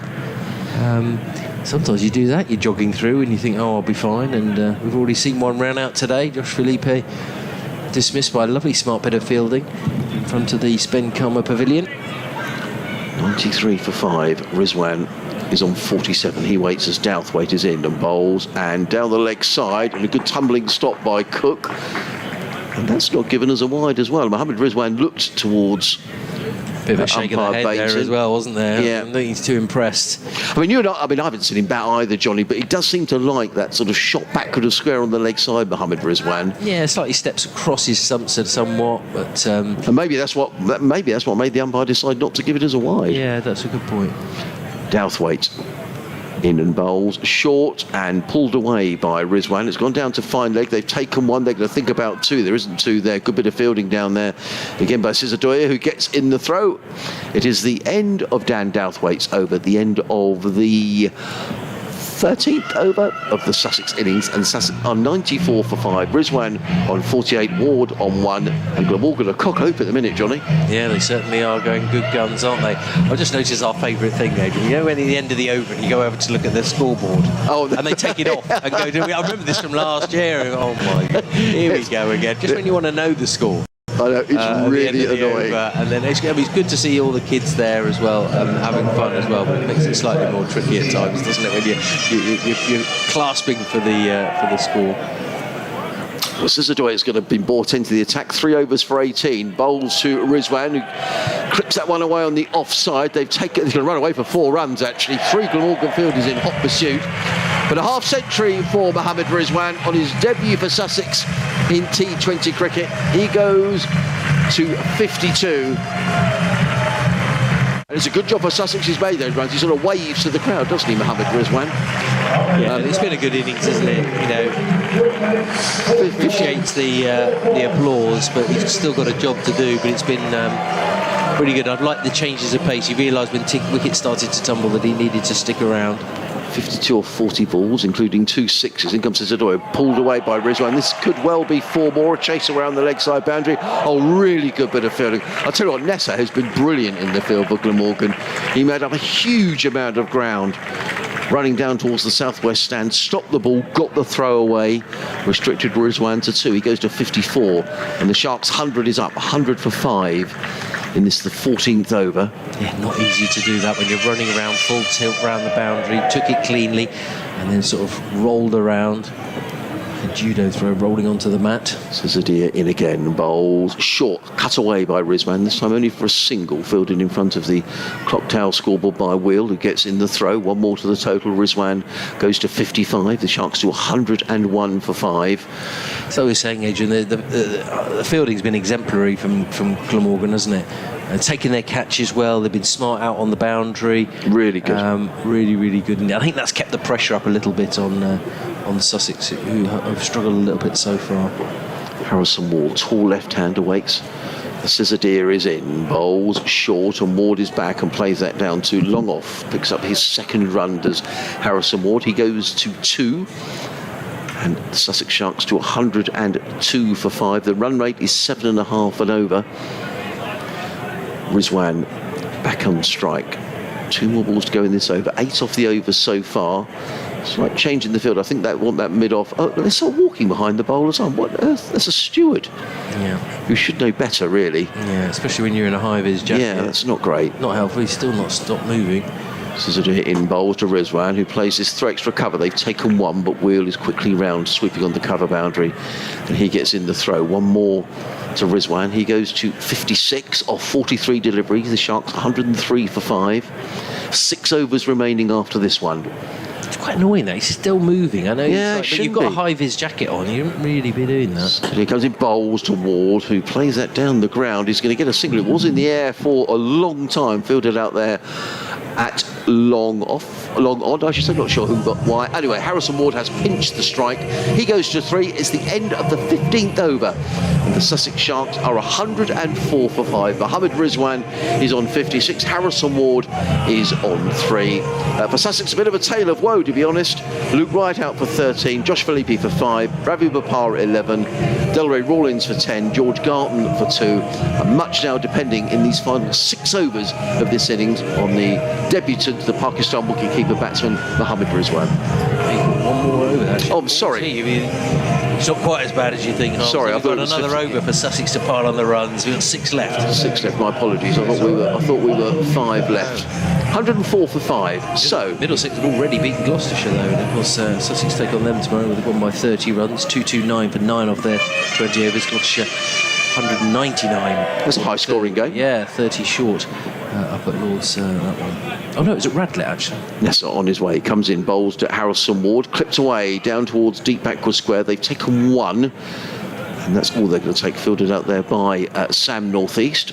Just say elsewhere, Durham 184 for 8 off their 20 overs against Leicestershire. Also in the T20 Blast today. Much delayed by rain in the North Group. Oh, right, Bears interesting. 60 for 2 against Northants. I think we've done well to escape the rain. No, I think we have. I mean, it's a bit dark. Yeah, it's very cloudy. I mean, it looks like it. The rain is not far away. Let's hope it stays like that. Umpire Bainton just waiting as Nessa turns in front of us. He's in his 3rd over. Figures of 0 for 23. Comes in and bowls to Rizwan, who flicks this nicely through backward square leg. Picks up a single. That's all he's going to get, Mohammad Rizwan. He goes to 57 off 44 balls. The Sharks to 106 for 5. The run rate down to 7.4 and over. I say the field placings have been very good by Glamorgan as well, haven't they? When they've, at times when they've mixed it up, Yeah. started with the slip, took them out, bringing the man in short at extra cover as well at times. That's it in bowls. There's a slower ball and driven away by Ward, but again straight to the sweeper who's on the cover boundary, who's Wheel, who gets in the throw. Throw comes into Chris Cook, just 1 more to the total. 3 singles off the opening 3 balls of the over.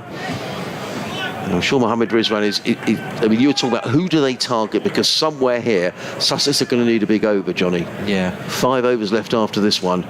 Sometimes when you go at it late, it's difficult. Yes, are in bowl short, pulled away by Rizwan, down to fine leg. Again, it's just a single to Mohammad Rizwan. He goes to 58. And Sussex Sharks to 108 for 5 here on BBC Radio Sussex. Myself, Adrian Harms, alongside Johnny Cantor for the opening match of the T20 Blast. And every match throughout the campaign, the 14 matches will be on DAB frequencies as well as online. And as well, you can watch through the Sussex Cricket Club website. As in comes Nessa Bowl, short, flicked away by Harrison Ward. Fielded again by Northeast out at deep backward square. 1 more to the total, which goes to 109 for 5. Ward on 6 off 6 deliveries. Keeping the scoreboard ticking along, but Sussex at some stage within the next 5 overs will need a couple of big overs. They'll certainly want to be posting in excess of 150, Johnny. Yeah, very much so.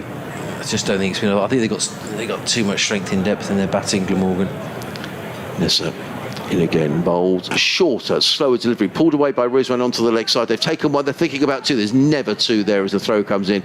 Really good bit of fielding. I mean, the key was that Will got to the ball really, really quickly. And Johnny was pointing out how good the fielding has been. So 6 coming off the over, not a disaster for Sussex at all. But at the end of the 15th over, the Sharks are 110 for 5. Mohammad Rizwan is on 59. Harrison Ward is on 6. 5 overs to go, and the first of those is going to be bowled by James Wheel from the Cromwell Road end of the ground. It looks like Rizwan just having a look at his bats there, because he dabbed that down like a little volley in tennis, didn't he? When it seemed to hit the end of the bat. So he's asked for another one. The 12th man coming out with a different piece of wood to whether he changed it in the end, because he spanned them both rounds, so I can't really tell, to be honest. But perhaps this is his 6th hitting bat, Johnny. Well, let's hope so, shall we? He's got, Sussex needs something. well, they certainly need something, and he's probably the key, with 5 overs remaining and 110 for 5 as Wheel comes in, and that's pushed into the offside, straight to the man at extra cover. I think it's a decent wicket, Johnny. Yeah, it is. I mean, I don't think we can say there hasn't been too much wrong with Just the track. that one delivery, which I can't remember who it was. Was it Hogan who managed to get a little bit of lift? Yeah, he did. Yeah. But that was just about it, really. And that's what we've been saying. Really, it's about shot selection this evening for Sussex that's been maybe their undoing, as Wheel comes in once more. Right arm over the wicket. Just dabs that behind square there as well. Fielded, and it'll be a single. To 111. That's that ominous number for those involved in cricket here on BBC Radio Sussex and on the BBC Sport website. Of course, another game tomorrow. Slightly earlier start. We'll be live from 6:15 from Bristol. The game gets underway at 6:30. Gloucestershire, who've already been in action, will be heading back from Radlett. And Sussex heading down to the M4 this evening to go part of the journey. Here's Wheel, right arm over the wicket. That's sliced down to third man. And, single there for Ward. That's Darren Douthwaite getting a bit of stick from the fans in the southwest corner. You do get quite good banter, though. Yeah, you do. Cricket, I think sometimes it's overstepped the mark in other sports, but generally, I think it's quite friendly, isn't it? And, yeah. Sometimes you get the packed out crowds, and some of them, particularly up at the Oval, it can get quite annoying. Edgbaston obviously can be quite rowdy at times. As Wheel turns the Cromwell Road in, that's outside the off stump. And a stretch there, Rizwan. He's looking up at the umpire. Yeah, nothing wrong with that. I think he was trying to kid the umpire. It was wider of the off stump than it was, but just went over the top of the ball. Yeah. So the right decision. We've had a couple of ones that we thought might be wise down the leg side, but to no avail. We'll be quite pleased with the dot ball. I've got to say, Sussex need to really start getting their skates on. 2 balls left in the over. Wheel, slower delivery, that's wide, and he reaches for that, Rizwan, and he gets his bat on it, and he goes out behind square on the offside. He'll get 2, racing through there. So need to go full stretch for that one. I think that probably would have been a wide, but I think you're right. Bat on ball, and he's got 2 runs for it. He goes to 62. Sussex 114 for 5. No, you're right. I was just looking around and thinking you were talking about who they might target. I mean, in Labuschagne has only bowled 1 over. Douthwaite's bowled 2. Hogan has still got 1 to bowl. Wheel, final delivery. That's out the offside. It's an edge, and it'll go for 4. Yeah. Well, sometimes you don't mind how the runs come when you're in this kind of position. Flew to the boundary, no way that Cisadilla was going to get round to that one. So at the end of the 16th over, Rizwan 66, Ward 7. Sussex shots 118 for 5, and maybe with 4 overs to go, that boundary might give him a lift. Yeah, this is interesting. Marnus Labuschagne is going to bowl the next over, and he's bowling to that relatively short leg side boundary to the left-handed Harrison Ward. So we've got 4 overs to go. 24 balls, a runner ball. Well, they want more than a runner ball, Johnny, don't they? If they could get 2 runs a ball, that'd give them another 48, which will get them to about 170. But I think they'll be doing well to get there. But I just wonder whether Harrison Ward might target that leg side boundary. Just wonder whether they felt. I mean, they've used 6 bowlers. Yeah. Here is Labuschagne. That's outside the off stump. That slice, it's gone over the top of the man just behind square. They'll race through for at least 2. Maybe look for a 3rd on the throw. Rizwan's chasing. Good running. Turned well, yeah. 3 runs there as he collides with Cook, drops his bat in the process. A loosish delivery there from Marnus Labuschagne. Certainly need a big over, I think, here. And has he just hurt himself there? Has he dropped his bat? I don't know whether he was just adjusting his trousers, because Chris Cook has picked Rizwan's bat up. Yeah, so now the helmet is off. He's just wiping his face, maybe a bit sweaty as well. The gloves are off, but just readjusting his attire. Yeah. Before he faces strike. He's on 66. Looking to really start pushing on in this over from Labuschagne. Chris Cook's being very obliging, isn't he? Sort of holding his bat for him. I think Rizwan's all right, isn't he? Yeah, I thought that the bat, as he came through, he sort of nearly tried to get out of the way of Cook. The bat that got stuck in the ground and just bounced up into his thigh, but he's up and okay now as Labuschagne goes in. That's Sandy just whipped off the bails there, the wicket keeper down the left side, and smart beat of work with the gloves there by Cook, but he's in his crease, no problem there from Rizwan. Definitely likes that leg side, doesn't he? Labuschagne again, right arm over the wicket, that's into mid-wicket, 1 bounce, just short of the boundary, 4 runs. Starting to apply the pressure now, and it's all down to Rizwan, I think. Yes, he might need a few with him, but we've seen a few boundaries. It's 5 4s, 2 6s now. Actually, it's going to be 6 4s now as he goes to 70. Sussex 125 for 5. Labuschagne once more. That's wide outside the off stump, and that's going to be a wide. Very wide. That's a horrible ball, Johnny, wasn't it? Stuck in his fingers there. Australia will be disappointed with that. Rizwan facing up again. He's gone onto the onside there. Drag it from off to get a single as it goes out to square leg. It just seems to just like to get it across his body, doesn't he? That's his sort of favourite shot. No, he does, absolutely. 127 for 5. Ward now on strike. He's into double figures on 10. Left-hander goes back on his feet there and on his heels and just rolls that into the onside. Labuschagne of his own bowling goes to collect. Maybe feeling he should do his duty after that rather loose delivery and that wide in the over. Again, I don't know whether there is due yet. It's difficult, isn't it? What are we now? 7 minutes past 8. Yes. Yeah. Just over 3 overs remaining. Labuschagne now to Rizwan. That's down the leg side, behind square. Bit of a chase there for the man in the deep. He's gone around there and he'll probably run through for 2, so more good running. Good over that for Sussex, also. Well, that's 7, 8, 9, 10, 12 off the over. That's kind of, they need 2 or 3 overs like that, Johnny, really. Yeah, what would you take now, Adrian, after 20 overs? 130 for 5 off 17. I think if Sussex could score at 12 and over for these last 3 overs, that would give another 36. What that would give, 166. I think 170 from where they were. I think Sussex will probably take that, to be honest. Yes, I think you're probably right. I know we sort of talk about not losing wickets earlier, but now I think it's time to really go for it if they can. I mean, these 2 have added now 8:38. Yeah, I mean, Ward looks okay, isn't he? Yeah, it looks okay. He's a powerful player as well, and so if he can start to connect with I think he's batted sensibly as well, Johnny, isn't he? He's not, he's not trying to smash the ball out of the ground. He's left Rizwan to do that. Oh, this one is interesting. We were talking about Douthwaite. He's bowled. Well, his figures are better than his bowling's been, I think, to be honest. 2 overs, 1 for 12. But I just wonder whether they might just target Douthwaite in this over. You think Hogan will bowl one more and probably Nessa. Yeah. So this might be the over. Douthwaite it is, around the wicket. That's in short, slower delivery, and it's just 1 bounce through to the keeper. Didn't quite make it through there. Clever variation of pace. Rizwan comes down the wicket to just have a word there with Ward. Yeah, I can see Hogan's warming up at mid-off, Johnny, so he's definitely going to bowl. You'd have thought Hogan and Nessa, wouldn't you? Yeah, Hogan maybe for the penultimate over, perhaps. Nessa, who's been excellent in the field as well as Douthwaite turns, going around the wicket into Ward, swipes at that one, misses it completely. Another slightly slower delivery. Quite well disguised, no run.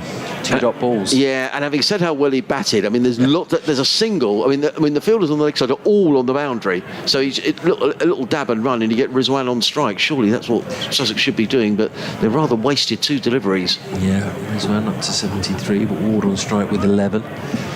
Needs to connect with this one. 2-dot balls. It's outside the off-stump, and he does connect, but it's straight at the fielder. Make that 3. Now the pressure's building, isn't it? Yeah. He's thinking, I've either got to hit a boundary or I've got to get Rizwan on strike. Yeah. So they've 4 men out on the deep, on the leg side. They go for it over that side, but it's a long old boundary as Douthwaite comes in. He gives himself some room, swipes and misses. This is a tremendous over for Glamorgan. It is. 4-dot balls in the 18th over. Just when you felt after that over from Labuschagne, Sussex might be able to build a bit of momentum late on here. And we were talking about Douthwaite turning into quite good figures, really. You said just 12 runs from his first 2. He's not conceded a single run in this one either. 2 balls left. Comes in again. Around the wicket once more. He's tried with the speed and variation. That one's short and that one's slower. He's got up a little bit. Totally mistimed by Ward. Didn't quite know what he was going to do with that one. And another dot ball. He's on for a maiden. That's extraordinary. In the 18th over of a T20. I mean, really, what Sussex don't want is a single here, you know, because you know Rizwan off strike. I mean, he's missed a whole over here. I was saying how well Harrison Ward had batted, but really just need to get, you know, just put the kibosh on that one, Harmsy, as Douthwaite comes in once more. Again, he goes to off. This time he's pulled it behind square and he'll get a single. And as you say, Adrian, I'm not sure that particularly helps, but they do get 1 run from the over. 131 for 5 off 18. 2 overs to go then. Rizwan on 73, but it's going to be Ward on strike on 12. And I think you've got to give a bit of credit to Dan Douthwaite there for the way he mixed that up. He bowled it in short into the pitch. It held up a little bit with a couple of slower deliveries as well.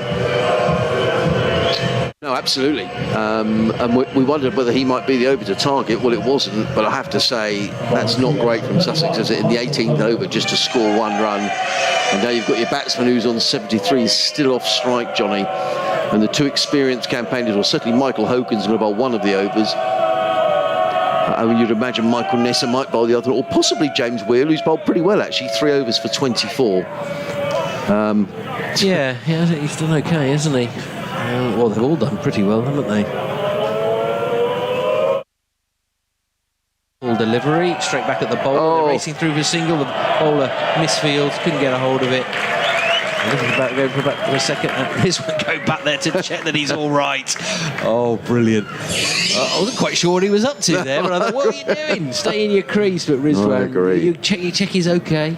He tumbled to the ground as he went to turn the ball and try and field it and get the throw in for a shy at the stumps, but a single is. I think Rizwan was desperate to get on strike. That was the key. 132 for 5. Well, Sussex can't make the most of this now. I mean, I was saying 170. It'd take 160 now. Certainly. Just the 11 balls remaining. Hogan again, that long run up. Still see his trousers and shirt flapping in the wind. They need another fielder in the circle here, Glamorgan. Yeah, well, I've got one now. Out at mid-off and just spotted it. Hogan riding in outside the off stump. Wide-ish. Rizwan went to chase it, but again, I think slight kidology there. And he kept walking towards off just to sort of say, come on, that's a wide. But it's good bowling again from Glamorgan. This time it's Hogan. Douthwaite in the last over. Sussex really stuttering at the moment. They are. Rizwan needs to find something here as Hogan comes in again. Again, it's off the stump. He's pulled that to leg, and that should be a 6. It is. Sails over the boundary at mid-wicket. And after some excellent bowling from Glamorgan, finally Rizwan manages to bat to ball, get it in the air, get it over the boundary, a maximum. Sussex go to 138 for 5. Tell you what, John, it's a good job Rizwan has made these runs. He's made all but 59 of the Sussex runs. He has. He might need a few more from him in the final 9 balls. He's on strike again. Hogan outside the off. This one's chipped into the offside. It's bounced up and it'll go through to the man out in the deep, and a lovely throw back in straight over the top of the stumps once more. Will deny Rizwan getting back on strike. It's a shame, really. Just wonder whether actually maybe you'd be tempted to just forego the single. I mean, I agree. I'm not being, harsh on Harrison Ward, but he's just towered a 6 over mid-wicket. Rizwan. Maybe Ward can do something here. Hogan goes around the wicket to the left-hander. He belted that high. It's coming down to us down at the sea in. The fielder's coming in from the deep. Oh, it's a brilliant catch. Absolutely superb. Little turn, and Labuschagne points at the Sussex supporters. Bit of payback from maybe getting a bit of heckling from the crowd. But what a catch. Judged it to perfection. At pace, running in. Took it off the top of the grass. And it's another wicket. Sussex 139 for 6. 7 balls remaining. And this time it's Harrison Ward who's heading back to the pavilion. Rizwan's still there on 80. Beer coming to the crease. And more disappointment, and another great bit of fielding from Glamorgan. I'll tell you what, Johnny, we probably won't see a better catch than this during the campaign, really. I mean, that was so well judged, wasn't it? I thought for a minute, it was one of those, Johnny, when it went up in the air, and I thought they're all going to collide with each other here, but he just didn't take his... And he sort of held himself back. It was a brilliant catch. Absolutely brilliant. I didn't think he was going to make it. No. I think he was just making the judgment. Sometimes, obviously, do you want to go for it, or do you want to just let it bounce, just get the single, not muck it up, as it were, but... I thought that was brilliant. What a great catch. Well, tremendous, but Sussex fans have been giving him a hard time, frustrated by the fact that he managed to take the catch. So Harrison Ward has gone. Team for him. Beer, the new man on strike. Again, you're 1 ball left of the over, so doesn't really want to get a single and pinch the strike of Rizwan, who's unbeaten on 80. Talks about 166 to 139 for 6 now. This final ball of the penultimate over. What can Will Beer do? Difficult circumstances, but we've seen him do okay in the past in this sort of position, as it's drilled into him right in the block hole. Go for a single, get it. The throw comes in, but it misses the stumps. Again, Beer on strike for the final over. Yeah. The over 140 for 6. I mean, actually, when you think, Johnny, Rizwan has faced 58 balls. There's been 114 balls, so he's only faced about half the balls in the innings, really. They've struggled to get him on strike, haven't they? Certainly the last couple of overs. And I just wonder whether, naivety, but a bit of like the fact that maybe new players, different group. Still, sometimes you've got to be brave and take it on yourself, and maybe not just always try and get the other person on strike. That can lead to a wicket sometimes as well. You need to try and stay positive and try and get runs yourself. He just hasn't had any partnerships really, has he? No. I mean, the only partnership of note was the partnership between Para and Rizwan, which added 42. In fact, the partnership between Ward and Rizwan was 47. Yeah, so that was the highest. Yeah. But it will be Beer to face the final over. Long delivery stride there from Nessa. I'd be annoyed about that. Nessa? Well, I call him Nessa. I heard Graham Woodward call him Nisa. So they'll probably accept both. Yeah. It's a single there. He'd be annoyed about that, Nessa, because he was desperate to keep Will Beer on strike. Yeah. Can they get some valuable runs in the final 5 balls of the Sussex innings? Here on BBC Radio Sussex, on digital radio in Sussex, and on the BBC Sport website. As it comes in again, that's short, smash to the onside. That's square, and then it comes in. There'll be another single. Well, it's going to need a tremendous bowling effort from Sussex, I think, but focus now is to try and get as many runs from these final 4 deliveries. Gone deep on the leg side, haven't they, Glamorgan, in this game? Allowed that, maybe just get the single, or if you want to loft it over, is go for it. As Nessa comes in again, right arm over the wicket, and then he tries to paddle that off the leg side for his one, but he missed it completely. It goes to Cook, who rolls it back there to the bowler. So no run. 3 balls remaining. And then on the offside, they've brought players in, haven't they? It's been quite an interesting tactic. It is, visitors, isn't it? And it's worked really, really well. Field positions, bowling changes, fielding, it's all been very, very good from Glamorgan tonight so far. That's a full toss, leg side, smashed out into the deep. Looks like it should have gone for 6. I'll have to get confirmation of that. The umpire looking across to the far side.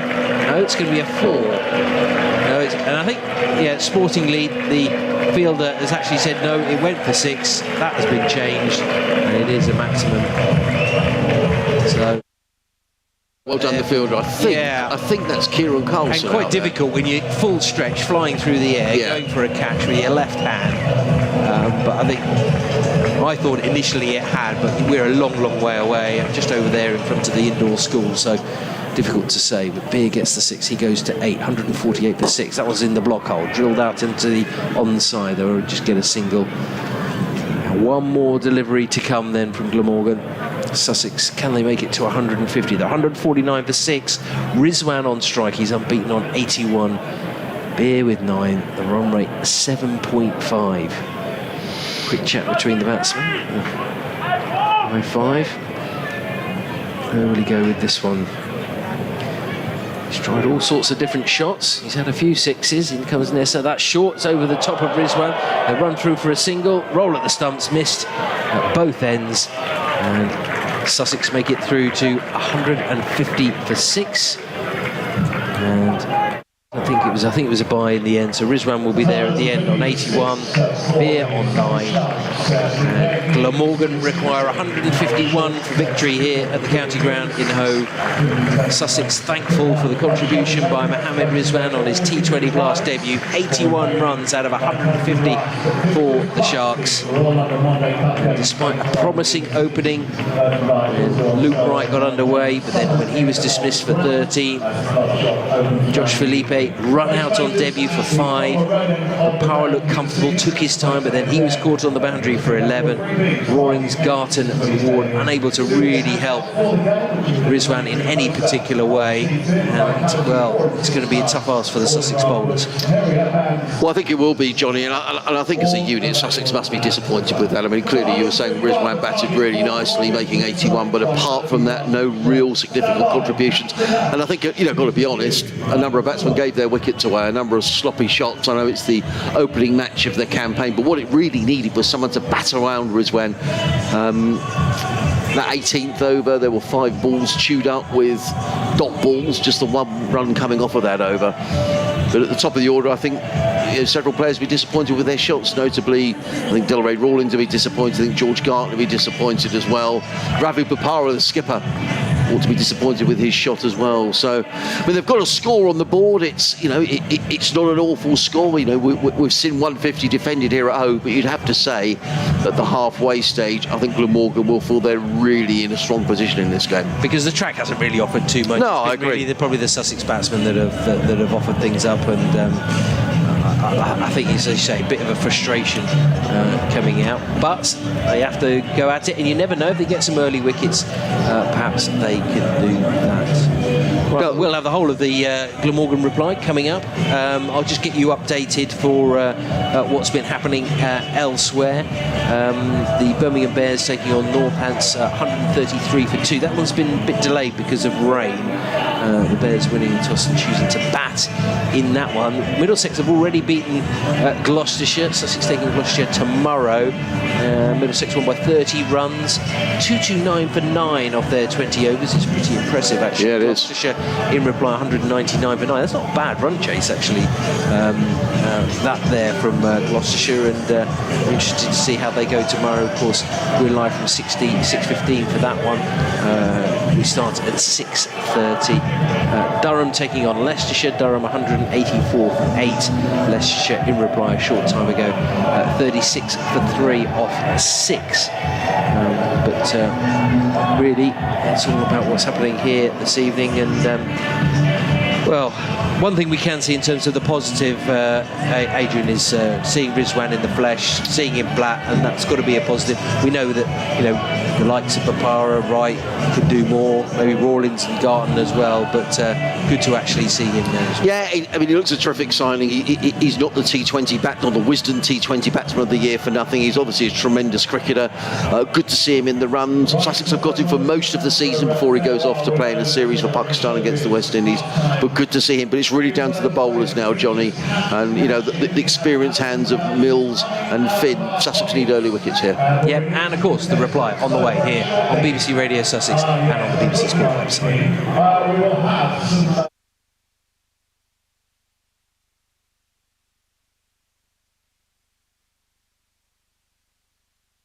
Yeah, I got it. Yeah, I got it. Yeah, lovely.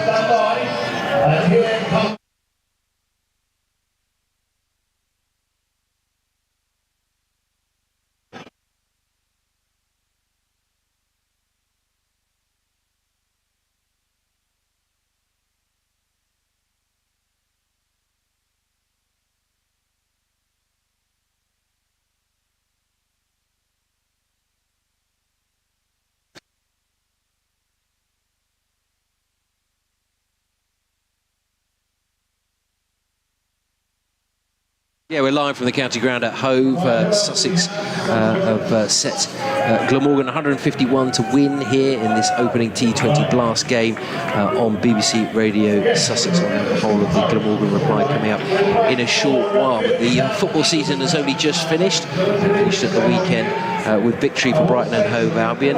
This week, fan and statistician Liam Tharm has been picking out some of the headlines from the Seagulls' record-breaking season. They amassed their most away points, most points in total, as they finished ninth, their highest ever position in the Premier League and in the top flight of English football. Tharm told me on the Albion Unlimited podcast this week how impressed he was in how the Albion have developed the way that they play.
Sussex coming out for the Glamorgan innings.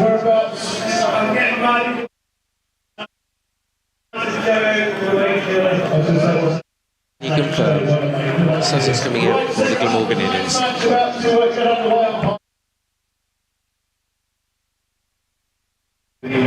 Hello.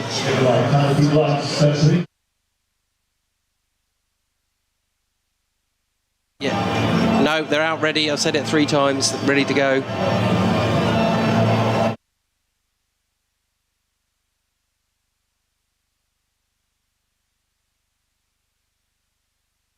Yeah, that was Liam Tharman. Of course, you can listen to the whole of the Albion Unlimited podcast on BBC Sounds. Plenty of there on the 25th anniversary as well.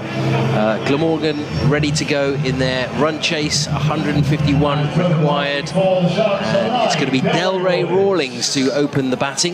The bowling rather, which is quite interesting. So they're going to open with spin, Adrian. That's quite innovative, isn't it? Yeah. Well, it worked quite well, didn't it?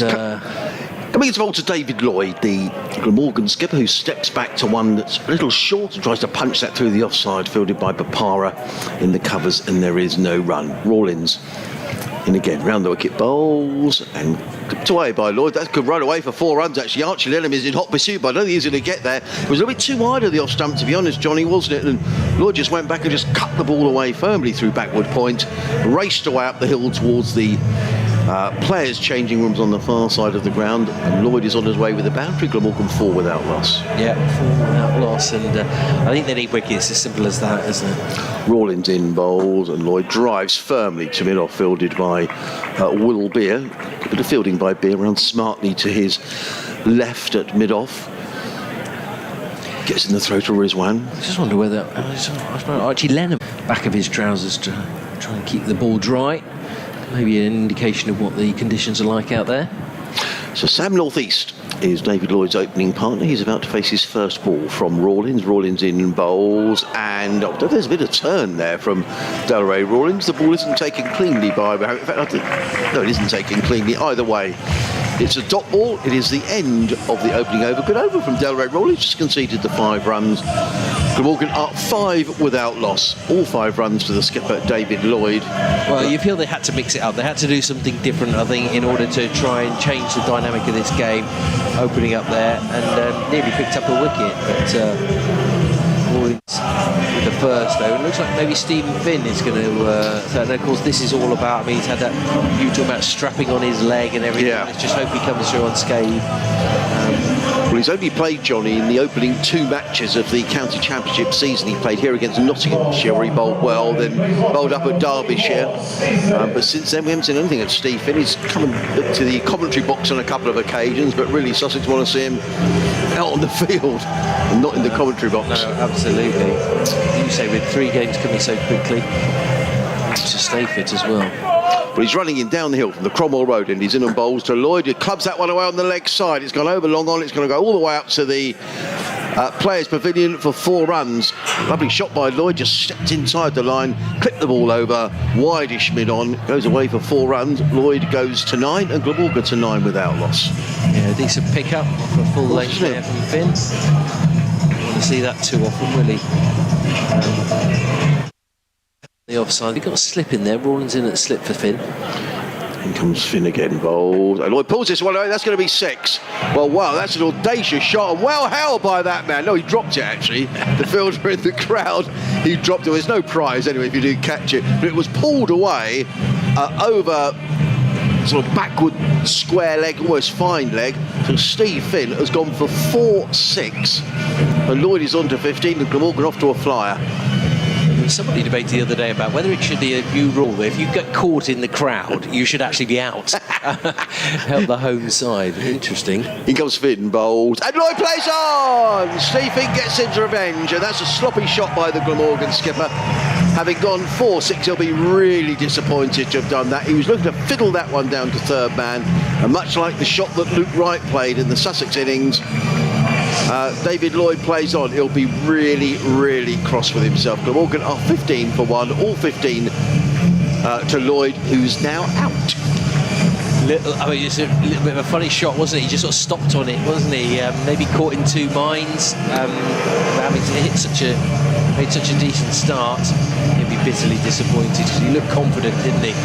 As you say, similar to Luke Wright's dismissal. Sussex strike, and that's good. I talk about wickets. They need to really, really get into this middle order, really, of Glamorgan, because they've got some good batsmen, good batters, and they bat quite deep as well. And to take the experienced captain is a good start. Now, I think these two are key for Glamorgan, North East and Labuschagne. Yeah, I would agree. Good T20 players, so maybe Finn can build on that first wicket for Sussex. I mean, I didn't play cricket to any sort of level at all, Johnny, but sometimes I just don't understand. You've got a 4 and a 6. Why take a risk? You've got 10 off the over, Glamorgan. I mean, maybe he's thinking, right, I've got Finn on the run here. I get another boundary. But it just seemed an unnecessary risk for David Lloyd to take, to be honest. Nonetheless, he did take it, and he's gone. And I think you're spot on with Marnus Labuschagne, who comes into bat. The Australian international, as Finn is down the hill, bowls, and Labuschagne works this one down to third man. I'm not sure he intended that, Marnus Labuschagne. It was wide of Rawlins at first slip. And Glamorgan go to 16 for 1. I think he's edged there, really. I think a little bit closer, and Rawlins might have fancied his chances there. But, albeit claps his hand at backward point. So as Johnny says, there's a slip in place. Now, Rawlins gone a bit wider now at first slip. He's almost at a second stroke third slip at the moment. There's Finn down the hill, bowls to North East down the leg side, and that'll be a wide. Taken by Mohammad Rizwan. Sussex can ill afford too many of those extras. They're only defending 150 here. On BBC Radio Sussex, myself, Adrian Harms, and Johnny Cantor at this first T20 Blast match of the season. 14 matches in total in the group. And this is the first. The second tomorrow in Bristol, as in comes Finn down the hill, bowls, and North East just tucks this one away through backward square leg. Picks up a single, fielded there by... Is that Luke Wright? No, I don't think it is, actually. Who's that out there?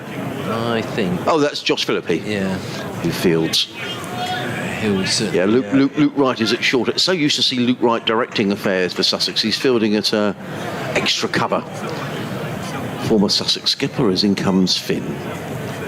Down the hill, bowls, and Labuschagne just covers up for a good leg delivery, plays it straight back down the track. Finn fields off his own bowling. It is the end of the over, the end of the second over, and Glamorgan are 18 for 1. Marnus Labuschagne is on 1. Sam North East is also on 1. Glamorgan needing 151 to win, so needing another 133 in 18 overs. Well, I think, Stephen Finn's got a big role to play here at the county, not just on the field, but off the field as well. But he's relatively young, inexperienced bowling attack. I think his job will be there to help those through. And I think the loss of David Beeser, who's been so consistent for Sussex with bat and ball, he will have to come in and do that job, I think, to a certain degree. They maybe bring something different, a few different ideas for the likes of Garton, or even in the 4-day games programme, or people like that. But I think also they're going to need him to make an impact in the T20 as well if he can stay fit. So it's not the opening wicket. Let's hope there's more to come. And that's the key. Can he stay fit? In comes George Garton, coming running into bowl to Sam North East, who drives through the covers without timing, really, and he picks up a single fielded by Phillippe, who comes running in from in front of the Spen Karma Pavilion to field. North East goes to 2, Glamorgan to 19 for 1. Interesting that George Garton's been... I mean, they do have sort of plans for who's going to bowl when. A little surprised maybe when you're only defending 150 that Tamel Mills would very much be your strike bowler. But obviously he's being held back for the moment. Yeah. I saw him in the warm-up and he was on for a really short run-up.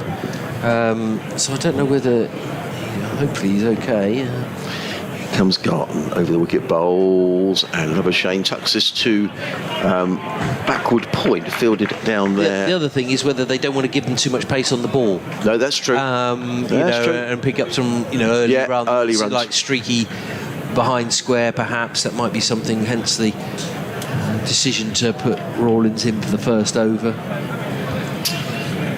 Shane goes to 2, North East on strike. Glamorgan 20 without loss, 2 singles off the first 2 balls of George Garton's over. Garton is in and bowls, and North East plays firmly to Luke Wright, who's quickly in from mid-off to field, throws to Mohammad Rizwan, and there is no run. Good start from George Garton, just the 2 singles and now a dot ball. Yeah, when he was warming up, he looked really, really sharp, actually, full of energy, bounding in, as you say, with relatively limited cricket. Keen to pick up some wickets and put some real pressure on this Glamorgan side. North East waits. 2 or 4 deliveries as Gartner's in bowl. Short pulled away by North East. It's just going to be a single. Rawlins fielding out at deep mid wicket. Rather got away with that, did George Gartner. It was a short delivery and just with the one fielder out on the leg side. He might have been punished for that. Nonetheless, it's a single to North East. He goes to 3. And Glamorgan 21 for 1. And this is the 3rd over. Current run rate is 7.9. They need to score a 7.5 and over.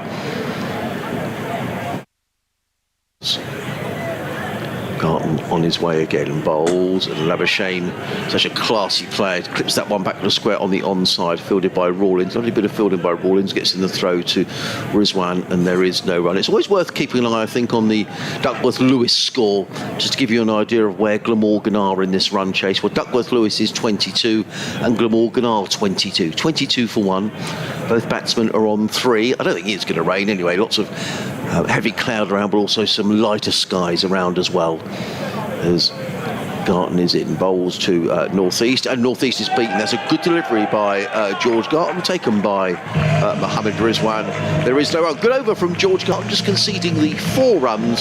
So at the end of the 3rd over of this Glamorgan reply, Glamorgan 22 for 1, needing 151. So they need what? They need 100 and, my maths is awful, 129 in 17 overs.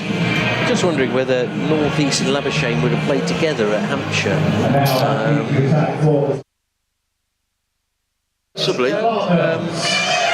North East sort of left there quite abruptly, didn't he? Yes, he did. Labuschagne was there for a period, so they know each other well, both on 3, and now Mills. Yeah. So here he comes, hop and a skip from Tabel as he comes racing down the hill, comes into bowl to Labuschagne. Short, well, that was quick. That's probably as quick as anything we've seen tonight, to be honest, because Labuschagne was beaten by that. The ball had hit his thigh pad before he was through with the shot. And that's what he brings you, doesn't he? Pace, something different, can try and get bounce. You say that little jig at the start of his run-up, bounds in, doesn't he? He's lively, he's energetic. So he's on the move, you know. You never know what you're going to quite get with him, do you? No, he's exciting. He can go for runs, but as you say, very exciting. Mills turns at the top end of his run. There's that little skip. He's in bowling to Labuschagne, and Labuschagne hammers that one away through backward point. That's going to be 4 runs. That was a good shot. He just sort of took a step away to the leg side and belted the ball away through backward point. Lovely shot by Labuschagne, who's a class cricketer. He goes to 7, and Glamorgan to 26 for 1. I think it was a bad delivery, to be honest. So there wasn't that wide. I just think it was an excellent shot, and Marnus Labuschagne showing why he's so highly regarded, both on the domestic and international scene. Such a shame, Johnny, that Sussex haven't got Jofra Archer in this competition. Because, Archer and Mills. Well, now, we were talking about it, weren't we, 2 weeks saying this would be the game, this would be his return. Wouldn't it have been brilliant? Oh. Mills in again, bowl. Short pulled away by Labuschagne, and that's going to be a single to deep backward square, fielded up there by Phillippe, who gets in the throw. Labuschagne goes to 8. I think, is it the 8? Yeah, there we go. And the total 27 for 1. But we wish him all the best, don't we? I mean, he's just had such a torrid time. I mean, I know there's a little bit of a query over when he might actually be available. But it does sound quite serious, doesn't it? It would have just been so exciting to see, Jofra and Tamil. You got 8 overs of that in any game, and you feel you've got a chance, don't you? You've got to find 12 overs from somewhere else. In comes Mills, coming into bowl to Sam North East. He's in a bowl short, and North East tries to uppercut that. That was quick again from Mills. The ball thumps into the gloves of Mohammad Rizwan, and there is no run.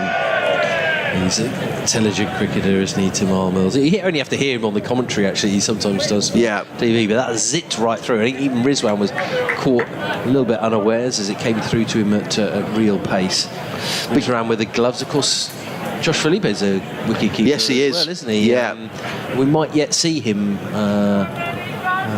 he's going to share it with Tim Seifert, isn't he? Yes, that's right. Because he may go off to Australia. It's all very complicated, isn't it? In comes Mills, bowls, and pulled away by North East. Doesn't time that, but he's going to get runs, and at least a couple of runs as Steve Finn goes running back from mid-on to field.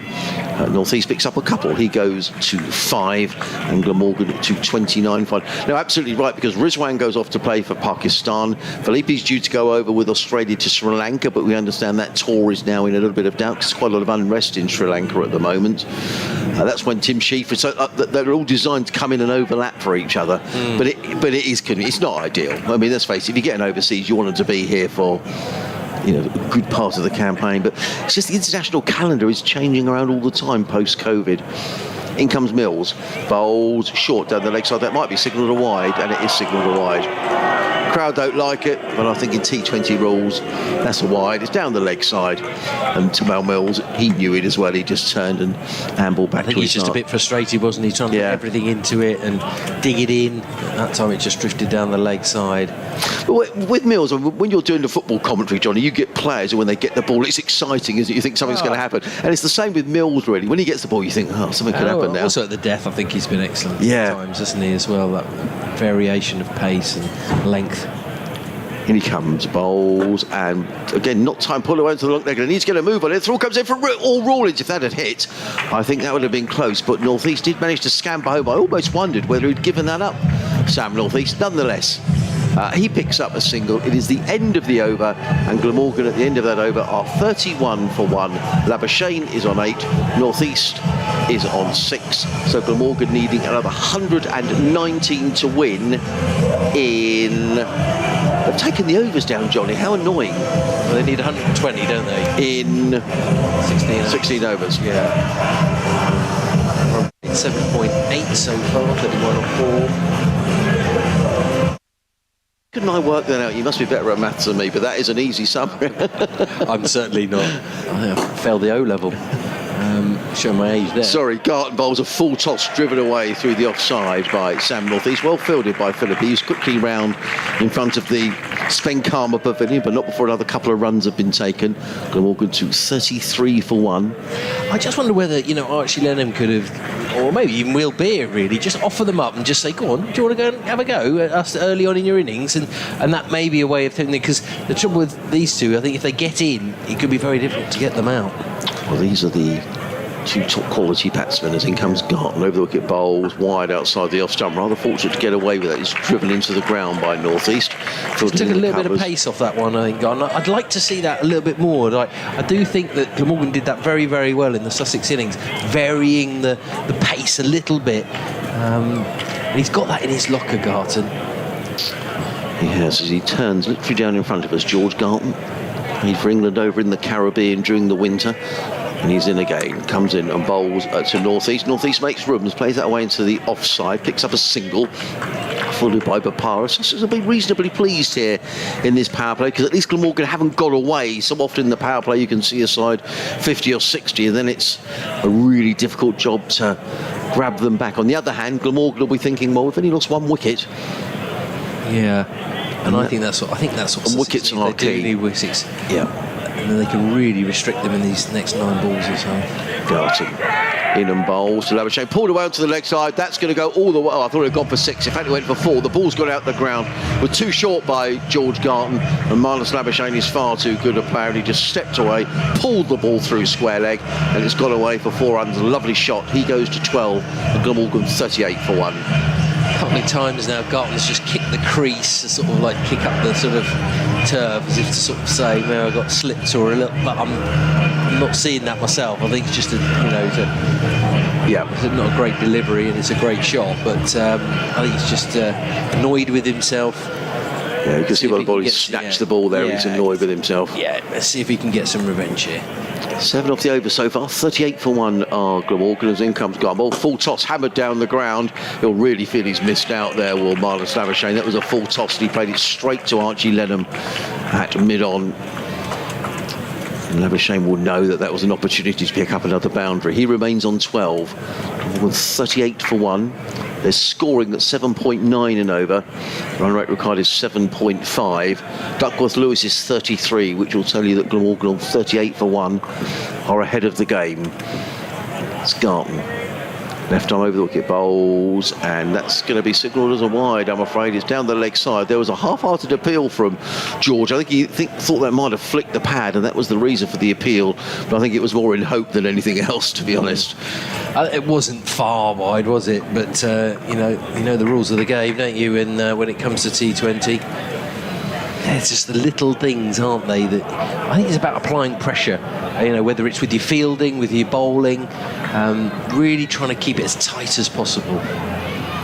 Garson, here again, bowls. Short, pulled away, 4 more. Too short, really, from George Garton.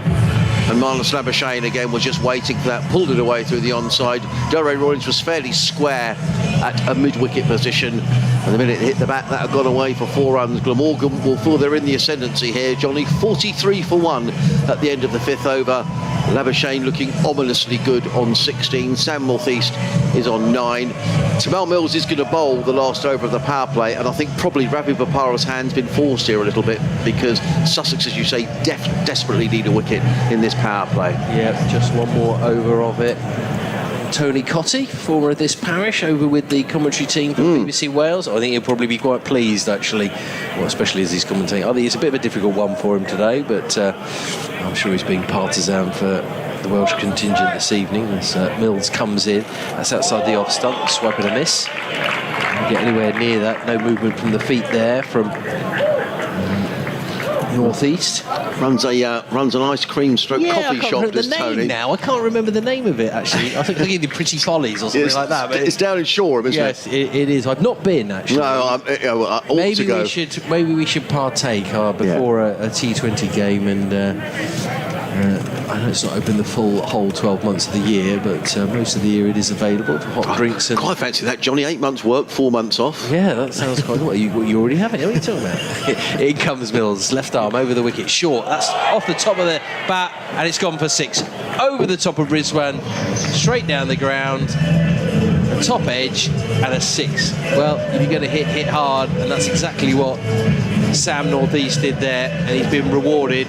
Glamorgan 49 for 1, and frustration there for Tamal Mills, who I don't think he thought, but he's banged it in. He's had a swipe at it. Nothing any of the Sussex fielders, including the wicketkeeper, can do about that. No, and that's the thing with Tamal Mills. He's electrically quick, isn't he? But if you do get a top edge, he just flies. That's exactly what it did. That's why the thinking, I think, was that's why he hadn't opened the bowling, but now they brought him in, and as you say, they need wickets. This is the 6th over, the final over of the power play. 49 for 1. Wills in again.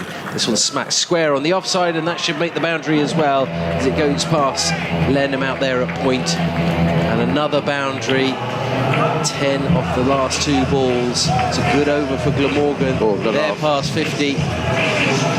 Starting to coast a little bit. We talked about these two. Northeast on 19, Labuschagne on 16.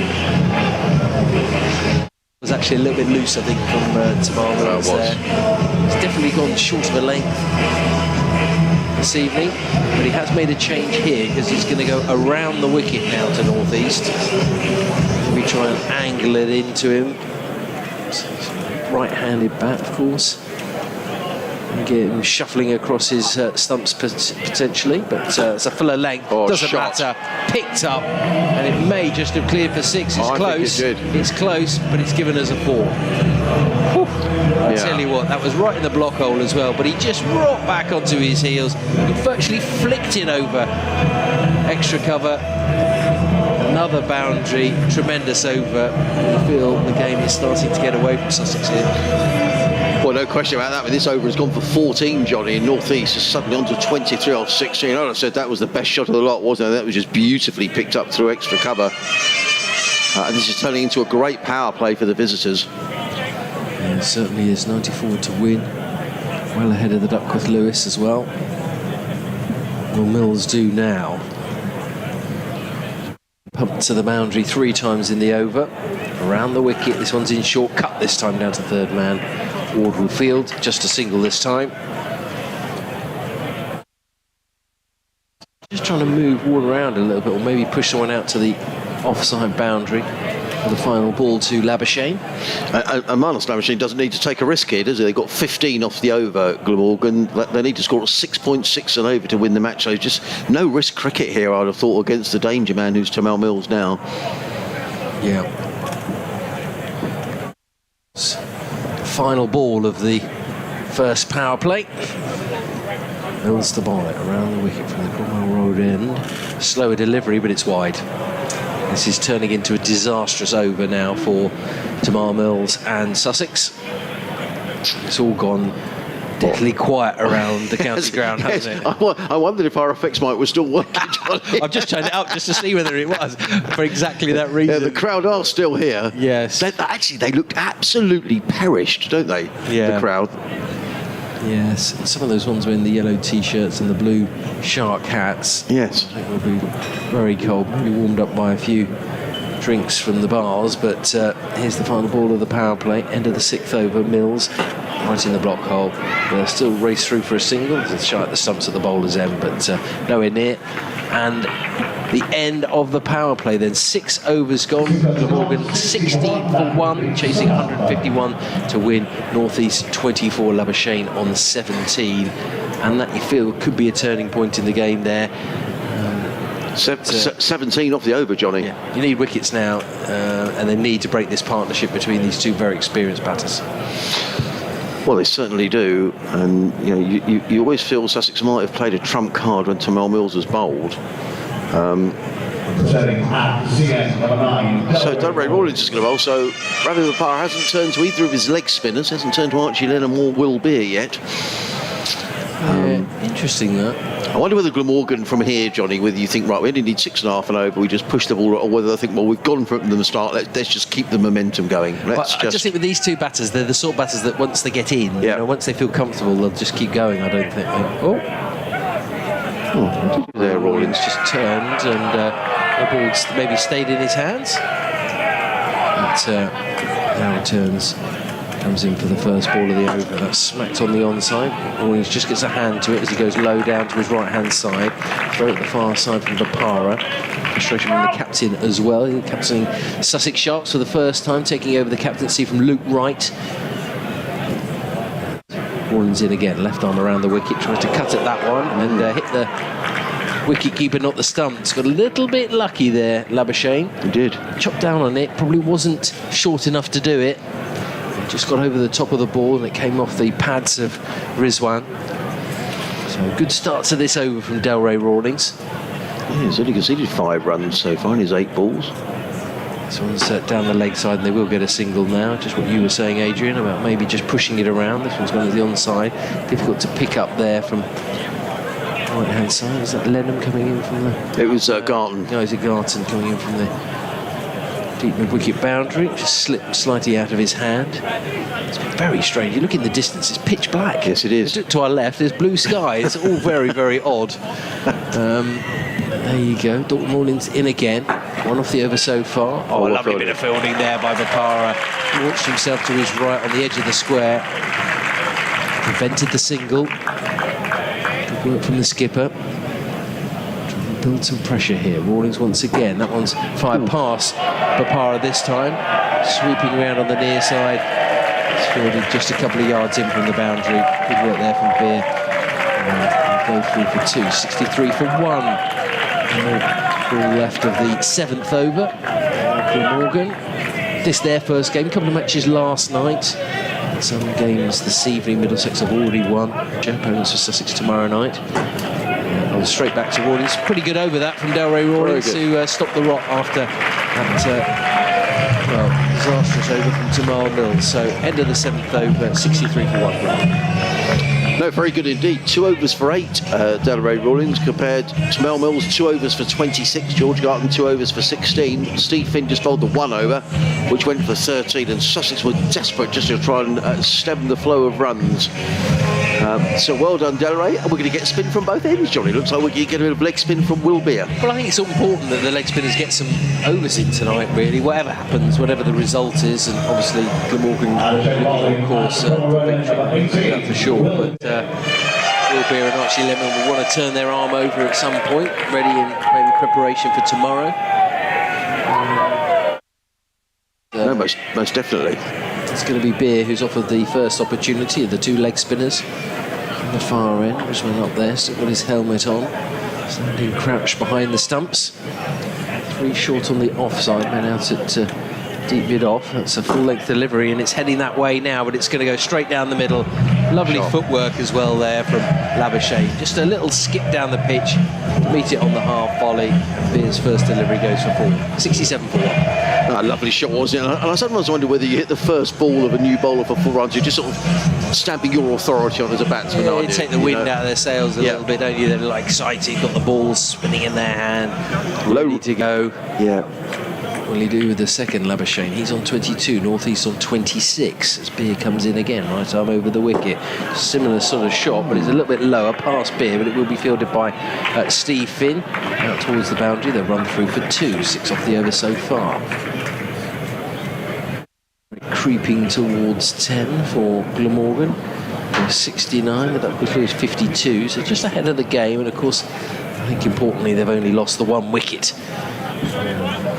Which is something that we said that Sussex need to do. Can Will Beer find a breakthrough here? That's short and it's whacked into the offside through extra cover. And out in the deep, so Garton Fields to Rizwan. I think if you're the batting side from here, Johnny, I mean, it's Glamorgan's to lose, really, isn't it? You know, they need, what, 81 in 12 overs after this. They're with 9 wickets in the tank. Yeah, as you say, it's very interesting to see the way that they'll play it, really, the way they've gone on so far. As Beer comes in again, full of delivery, respectfully played back by North East with a forward defensive. Haven't seen too many of those tonight. No, and I guess they can afford to do that, can't they? Having, you know, they've already taken 7 off the over. They need to score at 6.6 is the current run rate required, so they can afford to play the odd defensive shot. Beer then from the Cromwell Road there. Nice straight looking delivery. Nearly got an inside edge there. Thought about a single, changed their mind because Lennon was just behind square and came in quickly. He's only 17 years of age, Archie Lennon. Was he the youngest ever debutant for Sussex? James Coles was slightly younger, than Archie. Yeah. It's good to have so much promising talent coming through at the county. Beer in again. Skip down the wicket by North East, and he just clips that into the onside. Rawlings comes round. It'll be a single. Yeah, he's still got a lot to learn, Archie Lennon, but he's so enthusiastic. Not a bad over from Will Beer. 71 for 1 Glamorgan after the 8th over. 27 for North East, 25 for Labuschagne. Interesting to see how Ravi Bhavara uses leg spinners, particularly if he's picking 2 in the side. Yeah, absolutely. I mean, it's interesting here. He's going to. Delray Rawlings at least put his hand up here, isn't he? 2 overs for 8. Yeah, I mean, it's gone pretty well. Why not, really? No, I agree. It's played down on the onside, coming in his Ward, so just a single. Just slowed up a little bit, maybe just feeling comfortable at the moment, these 2 batters. I guess what they won't want to do is to let the rate go down too much here. Glamorgan to put pressure on the lower order if it comes to that. That's right, and it's turned on the onside there in front of square. Gingard has to come in to field. Another single, just keeping it ticking over. Glamorgan, who themselves have another game tomorrow. It's up at Radlett, isn't it? I think they're playing Surrey tomorrow and then Middlesex on Sunday. On Sunday. Over London tour. Rawlings drops that one in short, and that's crashed into the offside, into the ground, and it goes out for a single. Hit hard, but straight to the man from North East. So 74 for 1 now. North East trickles up to 29. These 2 going at a very similar pace at the moment as Rawlings comes in again. He'll get through his balls quickly. That turned a little bit, got to the top edge, but Barra had his head in his hands. He thought it might pop up to him, but went out to the man out on the square boundary on the offside. Which is good from Delray, isn't it? Yeah, he whipped that through nice and quickly. Yes. Sometimes he doesn't give it too much flight, but this one again, straight into the feet there of the batsman who turns it onto the onside. North East getting another single. And I mean, sometimes he's very flat with his bowling, and I think that's something that maybe he could vary a little bit more, Delray, because he does grip it, seems to grip it tight, and he sometimes can get a little bit of zip on it. So this one's in short, and it's paddled sort of onto the onside. It came a little bit straighter than he thought there, Labuschagne. It's another single, end of the 9th over, 77 for 1. Labuschagne now now 28, Northeast 30, 74 required to win off 11 overs for Glamorgan. Yeah, and I think in this position, Johnny, 9 times out of 10, you'd back the side batting second here, Glamorgan, to win this game and win it relatively comfortably. But you never know in T20 cricket, a couple of wickets, you can get some panic setting in, and suddenly the run rate, which looks very attainable at the minute, at 6.5 goes to 7 and then 8. So Sussex have got to keep plugging away here, but you have to say the key is going to be picking up wickets. If they don't pick up wickets, you could see Glamorgan cantering home here. Yeah, certainly cantering beyond the Duckworth Lewis at the moment. As Beer comes in once more, and that's smacked high down the ground. It's beyond the fielder on the boundary, and it's a massive, massive 6 from Labuschagne. Wow. But right underneath that, lovely movement of the feet. He's been brilliant with his feet this evening, and that one, not even the height of, I think it's Steve Finn who's out there, but the tall fielder out on the boundary, by a couple of lads out there in the blue seats, but no way he was going to get to that one. 83 for 1. It shows some guts to take on the fielder as well, Johnny. Yeah, straight over his head, but had enough power there, Labuschagne. And what would he do with this one? This one he's just dropped down onto the long side and just walk through for a single, because he's asking the same fielder to come in there. I think it's Harrison Ward. Yeah, I think it is. It's difficult to see him that far. It's quite gloomy, isn't it? Yeah, it is. It's not great. We're looking north, and it is very, very dark indeed. I'd say that the weather could have helped Sussex, but it probably hasn't. Whereas we look to our left, over to the west, towards Shoreham, it's very clear. It's a split sky this evening at the county ground as Beer comes in again, full length, to the onside once more, this time from northeast. They get one, thought about a second, changed their mind. No need for it really at this stage. Heading towards the midway point of the 20 overs. 85 for 1, just that 1 wicket so far. Captain Lloyd gave away his wicket, a little bit like some of the Sussex batters in the first innings, really. Beer in again. It's on the offside, and that'll be chopped down. Races out there, running hard and fast there, Labuschagne for the first signal. Could pick up there from Rizwan, though it wasn't the greatest of throws, but very smart work there. And of course it was his standout innings of 81 not out, which really held up the Sussex innings of 150. And, you said, Adrian, where would they be without Mohammad Rizwan tonight? I'll already be going home. Yes, I think you're probably right. Beer in again, the leg spinner. That's gone down the leg side. Little tickle, did it come off the bat? Lenham's going to chase, does well to scoop it up. Stops it going for a boundary, then he runs to get the throw in as quickly as possible. And it did come off the bat. No raised arm from the umpire at the far end, so good work there by Archie Lenham. Got there before Tamal Mills had come round. Actually, Johnny, quite often when the ball beats the field here at Hove, I was very surprised to see that not go for 4. He did well then, did Archie? Yeah, interesting to see what it's like out there on the grass. 2 just behind square for Sussex at the moment. Let's turn onto the onside there by northeast. Get another single off the final ball of the 10th over, so midway point of the innings, 81 for 9. Labuschagne 36, northeast 34. It can be a factor. You sometimes get the dew here, don't you? See mist, don't you? Sussex in desperate need of wickets. Well, they are, and they're going to turn to Archie Lenham. That was 12 off that over from Will Beer, and I think it's just the pressure it puts the bowler under, Johnny. So that Will Beer's 2 overs. The first ball of the first over went for 4. The first ball of the second over went for 6. And so that when you're only needing, when the run rate required 6.2 and over, so it's very low risk cricket now as far as Glamorgan are concerned. But I don't think they're going to go into their shell. I think they've got to this position playing pretty aggressively. I suspect without playing daft shots, they may continue in similar vogue. And these 2 have now added 74 for the second wicket, by far the highest partnership of the match. So what can Archie do? An Archie hat-trick would be nice, Johnny. Certainly would. That's what we need. He's going to bowl to Sam Northeast, who I'm sure probably hasn't faced Archie Lenham before. So Lenham is in, bowls, and Northeast flicks this onto the onside. They've taken 1, they'll think about 2, but there isn't a second there because George Garton is in very quickly from deep mid-wicket to field. 1 more to Northeast, he goes to 35. Glamorgan 90 for 1, needing another 61 to win in 10 overs. Lenham In again, bowls. Labuschagne is forward, plays it into the offside, fielded by Bapara. Good bit of bowling by Archie Lenham. I think he saw Marnus Labuschagne looking to get down the track to him and just dropped in a little shorter. Yeah, he really attacked the crease though, didn't he, when he came into bowl, trying to get some revolutions on that ball. Here he is again, bowls, and Labuschagne is caught behind, is he? No, he's not. But beaten outside the offside, good bit of bowling. What a scalp that would be. Imagine getting out Marnus Labuschagne, Johnny, when you're 17. Very nice indeed. Rizwan's a bit deceptive really, because every time he throws the ball up in the air, whatever happens, so you sort of think, oh, he's got him, but no. The excitement is there. Let him in again, bowls, and Labuschagne this time makes sure that he flicks that one securely through mid-wicket, fielded by Garton at deep mid-wicket. One more to the total. Labuschagne to 37, Glamorgan 91 for 1.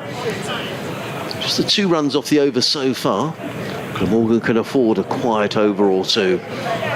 Lenham, number 41 on his back, is in and bowls, and North East eases that one back to a square on the leg side and picks up a single, and it's Steve Finn who comes running into field. One more to the total. North East 36, Labuschagne 37. Just thinking about the 3 spinners, I mean, I suppose you've lost Jordan and you've lost Visa.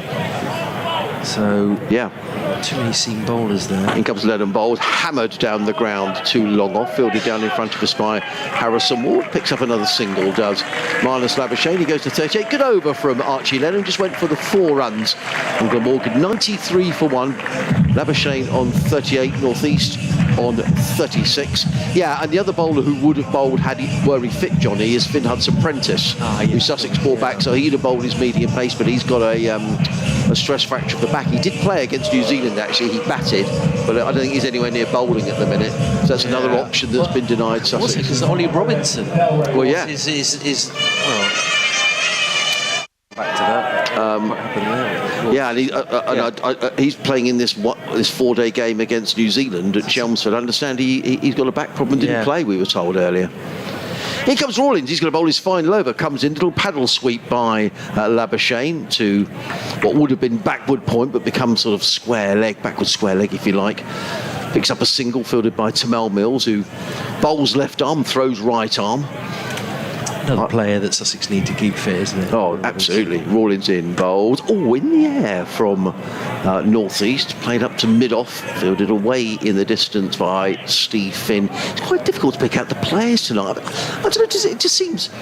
The lights don't seem quite as good as normal. Maybe our window needs a cleaned. I don't know. I think you're right. It's just been a very strange light for most of the game. Rawlins in again, bowls, and Labuschagne eases that on the onside. They'll look for 2 here as North East can come back for the second he is, and in the end it was a comfortable second run.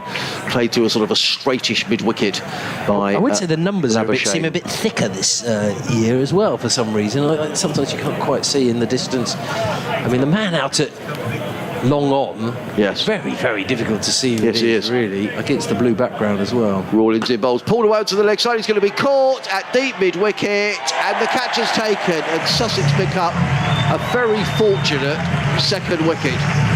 Taken, I think that's Harrison Ward out there. It was pulled away, it was short from Delaware Rawlins. In fact, it was a horrible delivery. But Labuschagne pulled it to deep mid-wicket. The catch is taken, and Marnus Labuschagne is on his way for 41. Glamorgan lose their second wicket on 97 for 2. There's just a chink of light for Sussex as Labuschagne makes his way off. That's a big wicket as far as Sussex are concerned. However, they need 2 or 3 more, and they need them fairly quickly. Yeah, passing the man coming in, but it is good to break up that partnership, and it was a good partnership, wasn't it? Yeah, 82. Yeah, from North East and Labuschagne. As you say, a chink of light. It's only a small chink, but as we know with this T20 blast, when 1 wicket falls, sometimes more are just around the corner. We've got a new batsman coming in. It's getting dark. Yeah. A little bit of time needed to acclimatise. A spin to sometimes you have to force the issues, no pace on the ball. Yeah, I think he's probably deserved that wicket, Delray. Actually, he's bowled very tidily, hasn't he? I mean, to be honest, it wasn't a great ball that got the wicket in the end, but it doesn't matter. He's picked up a wicket. No, I think you're right. Actually, I think he does deserve it. And spearheading the attack, taking up the first over of the Glamorgan innings, and then backing it up with second wicket. So Kieran Carlson is the new batsman. He's going to face Delray Rawlins. He's in and bowls, and Carlson drives firmly through the covers to George Garton, sweeping on the cover boundary. Carlson goes to 1, Glamorgan to 98 for 2. Last year down in Cardiff in the Championship match, Kieran Carlson scored 100 in both innings for Glamorgan. He's a fine player. You're not cheering us up there. Sorry about that. No. Rawlins bowls, and the North East plays that to mid-on. They think about a single, they decide not to, then they do decide to take it. And that's going to be the end of a very good spell of bowling by Delray Rawlins, who's done really well tonight. He's bowled his 4 overs, and I think his figures at the end will be 1 for 20. So well done, Delray. Glamorgan 99 for 2 at the end of the 12th over. Carlson on 1, North East is on 38. So the equation, which has just been taken off the scoreboard, which is incredibly unhelpful, is that Glamorgan need 52 to win. I reckon that's right, Johnny. Yes, 52 to win in 8 overs. And the first of which is going to be bowled by Archie Lenham. I mean, they're not racing away with it, are they? No. I mean, they are taking their time. They're being relatively pragmatic about it, Glamorgan.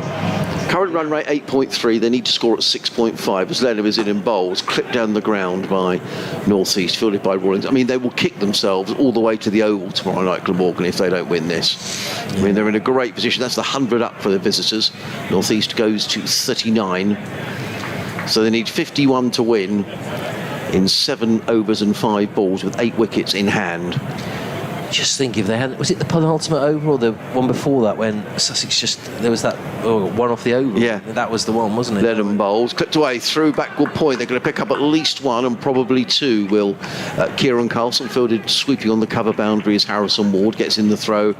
2 more to Glamorgan, 2 to Carlson. Yeah, you're right. It was the 18th over. It went for 1. There were 5 dot balls. Yeah, and I was just sort of thinking, well, you know, another 15 runs. Could it have been a little bit more interesting? Still hope, though. And bowls to Carlson, who just clips that all along the ground to Delray Rawlins. I have to say, I think the ground looks an absolute picture here at Hove tonight. 102, 103 for 2, I think that's going to go to. They've had a few problems, haven't they? Because, you know, I totally agree. I think, you know, they had that problem, didn't they, where it all got cut up by that bug? Last year, yes. That was really problematic, wasn't it? And the ground start, I mean, they always do a great job, don't they? Lenham in bowls, driven down the ground by North East, picks up another single as...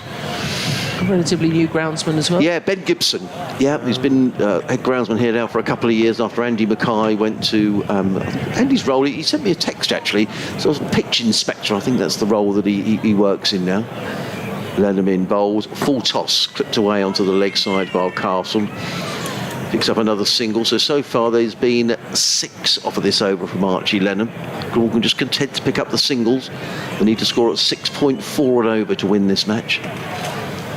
North East on 40, Carlson on 5. North East on strike. Rizwan suggesting a change in the field. I don't think he's going to be taken notice of as Lenham comes in and it's a thickish outside edge, finds its way to backward point. There is no run. So good over from Archie Lenham, just conceding those 6 runs. I think we're going to get a little bit of Sweet Caroline. I thought it was inevitable at some stage, Johnny. Yeah. 105 for 3. So Glamorgan need another 46 to win in 8 overs. We got over, and I think, you know, that thick edge, you know, another couple of yards and it might have been a possibility of a catch. So a little bit of encouragement there for the Sussex bowlers.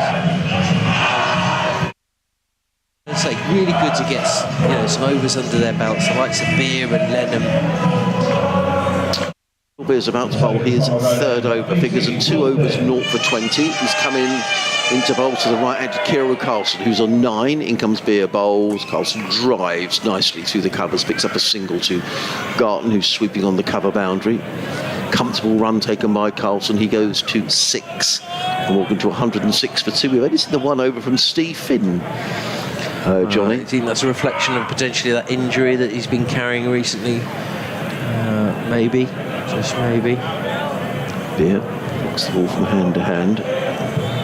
Coming to bowl to Sam Luth, who's on 40 off 36 deliveries. He's in and bowls. And North East makes some room and drives into the covers. Well fielded there by the skipper Bapara, driving away to his right-hand side. There is no run. Rizwan encouraging there, applauding the fielding there. Good to see that positivity from behind the stumps. No, absolutely. comes Beer. Bowls and played away by North East through mid-wicket. Picks up a single, does Sam North East. He goes to 41. It's an important role, I think, as the wicket keeper. You know, he's experienced, he's come in, and yes, Papara's the captain. We want to keep talking, keep people on the move, keep people sharp. I think it's a really key position. Oh, absolutely, particularly in this form of the game. Yeah. It's like a central point as well on the field of play as well, which I think is key. Beer. In again, Bowles, and Carlson just eases that through mid-wicket and picks up a single, does Kieran Carlson. He goes to 7, 108 for 2. The run rate just sneaking up here, going up to 6.8 and over. Glamorgan going on at 7.9 and over. Tamal Mills is warming up at backward point, just building a little bit of pressure as Sussex. If they're not taking wickets, if they can at least restrict the run rate, they're giving themselves an outside chance. But it's a long shot at this stage, as in comes Beer and Bowles, and Carlson wristily plays this through mid-wicket, picks up another single fielded by Rawlins. And that's the only thing, isn't it? If you take so long over it, and then you suddenly lose a couple of wickets. Yeah. 2 new batsmen in there. I mean, they'll be pleased that they've still got North East out there on 42 not out. But get another new batsman in there. Suddenly, it changes the complexion of things. And suddenly you got Mills herring in. Yeah. Beer. Saying that, spinners have done well. Yep, they have. Beer in Bowles, down the wicket comes Carlson driving to long off. Steve Finn is quickly round at long off and feels they're going to come back for the second, and a comfortable second for Glamorgan. 111 for 2. Good over though by Wilby, just conceded the 6 runs as Archie Lenham did into the previous over. North East on 42, Carlson is on 9. Glamorgan needing another 40 to win in 6 overs. Well, he seemed to move well there, Stephen Finn, so he seemed to be okay in the field. I agree. Serenaded by a bit of top loader, Sussex band, of course. Are they? They certainly are. I think they're from Eastbourne, I do believe. Not necessarily my choice, but it's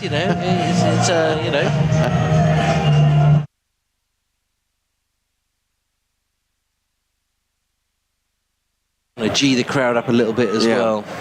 See there's a babe in arms being taken home over there. In comes Lenham Bowl, short, pulled away onto the leg side by Sam North East. Picks up a single. North East goes to 40. Key actually for Glamorgan, Johnny, that North East is there. You think if North East stays there, Glamorgan are going to win this? Yeah, and that's what I'm thinking. He is the key man now. He's been in there a long time. He's chewed up 40 balls for his 43. He needs to be there if the visitors are going to win comfortably. Down the ground, hammered away. That's going to be 4 runs. Lovely shot by Kieran Carlson. Just waited his moment, drilled the ball down the ground, and that just sort of breaks just a little bit of pressure that Sussex were just beginning to build. Hammered down the ground. 4 runs. Oh, thank you, Bruce. 9 runs. Archie Lenham, 120 for 2. 45 to Sam North East, 15 to Kieran Carlson. So Glamorgan needing the 31 to win in 5 overs. And really, unless something dramatic happens, this ought to be a stroll for the visitors from this. Unless Sussex can take a hat-trick, and Tamal Mills is coming back on. Yeah, I think it needs Russ. They need to try something maybe a little bit different. A couple of little bits of movement away from the bat, maybe from Archie Lenham. Slightly thickish outside edge. There's one that went down, wasn't there, behind square as well, but not really enough. The trouble, particularly North East, who's been in there in this Glamorgan, and there's a little conference going on now, I think, between Bapara, Finn and Mills, and I think this is it. I think this is the do or die, because the thing about Mills is he generates pace. Yeah, he does. And if you get a couple of streaky boundaries, it could be curtains. Saying that, if he gets the bit between his teeth and he can dismiss North East, it's game on.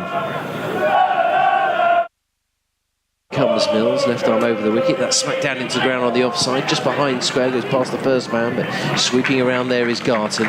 Good work from him. Gets the ball back quickly to the bowler's end. Applauded there by several of his teammates. 121 for 2 then. North East now 46. Carlson on strike. He's a quick Garton, isn't he, around the boundary ropes? Yeah. Carlson, who's relatively swiftly to 15 of his 10 deliveries so far. Mills once more then. That little skip at the top of his run. Left Slam over the wickets, down the leg side, and that's gone all the way for a boundary. It hits the boundary rope, lobs over the top of the advertising hoardings, and a boundary. And exactly what I was just saying there, the one thing about him generating all that pace is you just need the slightest of touches. Glamorgan go to 125 for 2. They need just 20. Yeah. Hasn't been Samal Mills' night tonight, has it, so far, Johnny? His first 2 overs going for 26. And it does happen sometimes when you're a quick bowler, it can disappear quickly. Yeah, it wasn't a great delivery, I don't think, was it? Here is Mills, that short uppish over the top there of right at point. Goes again out to Garton. Comes in again. Right, sporting a bit of a beard. Heavy stubble, shall we say? Is it heavy stubble, would we say? I'd say. Usually he's the clean-cut kid, isn't he? 126 for 2 now. All the way through this 16th over, northeast on strike. Boundary would bring up his 50. Just 25 more required for Glamorgan. Mills returns to the end of his run-up. Comes in again, past the umpire. The corner road ends. Wow. It's high, it could be caught, but it's just got enough air to get over the top of Garton and go for 6. He sort of flat-batted that. He picks up a boundary. He goes past 50. It's been an excellent innings from Sam Northeast. He's looked very, very comfortable indeed. He hit some big shots. He has his 50. He goes to 52. Carlson on 20. And Glamorgan cruising now at 132 for 2. Well, you're spot on, Johnny. I mean, that was a lovely shot. He did flat-bat the ball away, but he's just been imperious, hasn't he, Sam Northeast? He didn't panic when his skipper was out, when the score was on 15, and he's batted really nicely. Comfortable in his crease, yeah, that's for sure. On strike again as Mills comes in, and he's battered that onto the onside, and we'll throw at the stumps at the bowler's end, but good running as well this time to pick up his single. Actually, here, I mean, this is very, very early in the competition, and sides are just thinking about winning matches now. But it will be on Glamorgan's mind here to win this and win this well with a healthy run rate, not lose too many wickets. So you pick up the 2 points, but also you've really done a lot of good for your run rate. Yeah, I think because so often it comes down to that in the group stages. It does, doesn't it? Yeah, especially sort of in the middle of your group, and absolutely. Sort of a few concertinas sort of position if you haven't got enough wins. As Mills comes in again, this time to Carlson. Just pushes that onto the offside, just splitting the 2 fielders to get it out to Garton, end of the over. A single there to Carlson, 134 for 2. They require 27 for victory here at the county ground on BBC Radio Sussex and on the BBC Sport website. We're on digital radio for every single one of the Sussex Sharks games. We go to Bristol tomorrow night, a slightly earlier start, 6:15 on air, a 6:30 start by myself and Adrian for that one, and then of course Sunday here again, 2:30 start. 2:15 on air for that one against Kent. And Ravi Bapara has decided to take the ball himself. The captain decided to join the attack and try and mix it up with 4 overs remaining. Just 27 requires. He trundles in. Right arm over the wicket, lofted behind square. Didn't quite get hold of that, but it's going to make its way to the boundary. And it's long leg, just enough pace on it to get it out there to the boundary, and now racing away with it, Glamorgan. It's there for Carlson, who's getting in on the act. 25 from just 14 deliveries for him. Northeast on 53. Carlson to face up to Bapara once more. Bapara stands down the off, straight back to the bowler and out. Carlson goes, wicket for the captain. Glamorgan 138 for 3. It may be too little too late. Carlson with a cameo innings of 25. Bapara strikes. And they have their 3rd wicket, but still just 23 to win for Glamorgan. No, you're absolutely right, John. It's barring some sort of a miracle, which I don't think is going to happen. It is too little too late for Sussex. I mean, I'm just quite interested that Steve Finn has just bowled the 1 over tonight, John. It does seem slightly odd. I mean, it could well be that they're just getting him to feel his way back into cricket, because he hasn't played very much, but I just feel a slight concern, although I guess if he was injured, he wouldn't be out on the outfield. But the reality is in this game, Johnny, Sussex didn't get enough runs today. 150 was never enough. I mean, it looked a good batting surface. Yeah, and you said really about partnerships. It was only really, was it the Bopara partnership, which was 42, 47 with Ward? Yeah. Not enough, really, was it? At any stage, did they really... And I'm not saying they didn't gift their wickets away, but they made it easy, I think, for Glamorgan at times, who did field very, very well, took all their catches, didn't put anything down. Yeah, and that was a partnership between those two of exactly 50. So there's been a partnership of 82 and a partnership of 50, Johnny. Yeah. So, 138 for 3, chasing down 151 to win. Another good delivery from Bopara, outside edge there from the new batsman, which is Cook. Throw comes in, bails are off. Cook, who kept pretty well for Glamorgan. Things going. Trying to see them over the line with the bat as well. But a good performance from Glamorgan, though, Johnny. I thought they were excellent in the field. I'm just interested to see where we think they might finish, really, in this group, as Bopara comes in again. Foolish delivery straight to the man at short mid-wicket. Good bowling. It's been a nice little turn, this, from the captain. Whether he maybe should have come in a little bit earlier, but he's it makes you wonder, doesn't it? He's kept it tight. Sometimes it's that lack of pace on the ball, sometimes difficult to get away. Coming in again from the sea end. Straightish, similar sort of shot. This time they've managed to squeeze it past the fielder inside the circle. So Rawlings comes in to field a left arm throw to the wicket keeper. So they just pass through for a single. 38 for 3. What was that? 39, 38. Yeah, so what it's 13 to win. Ara now jogging in outside the off stump, just cut away there neatly. Northeast, who's already got his 50, goes to 54. Nice throw back into the top of the stumps. But end of the over, 3 to go. They just need 11 runs for victory. 7 wickets in hand. Very, very comfortable for the visitors this evening.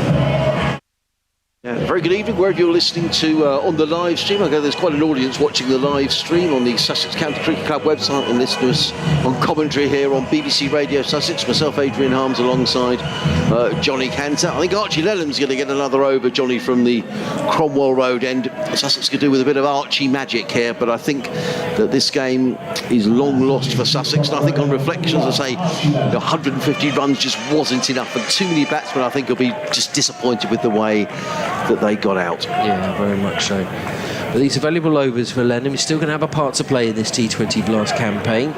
Youngster coming in, whipping his arm through that one, driven out on the onside, out to deep on the boundary.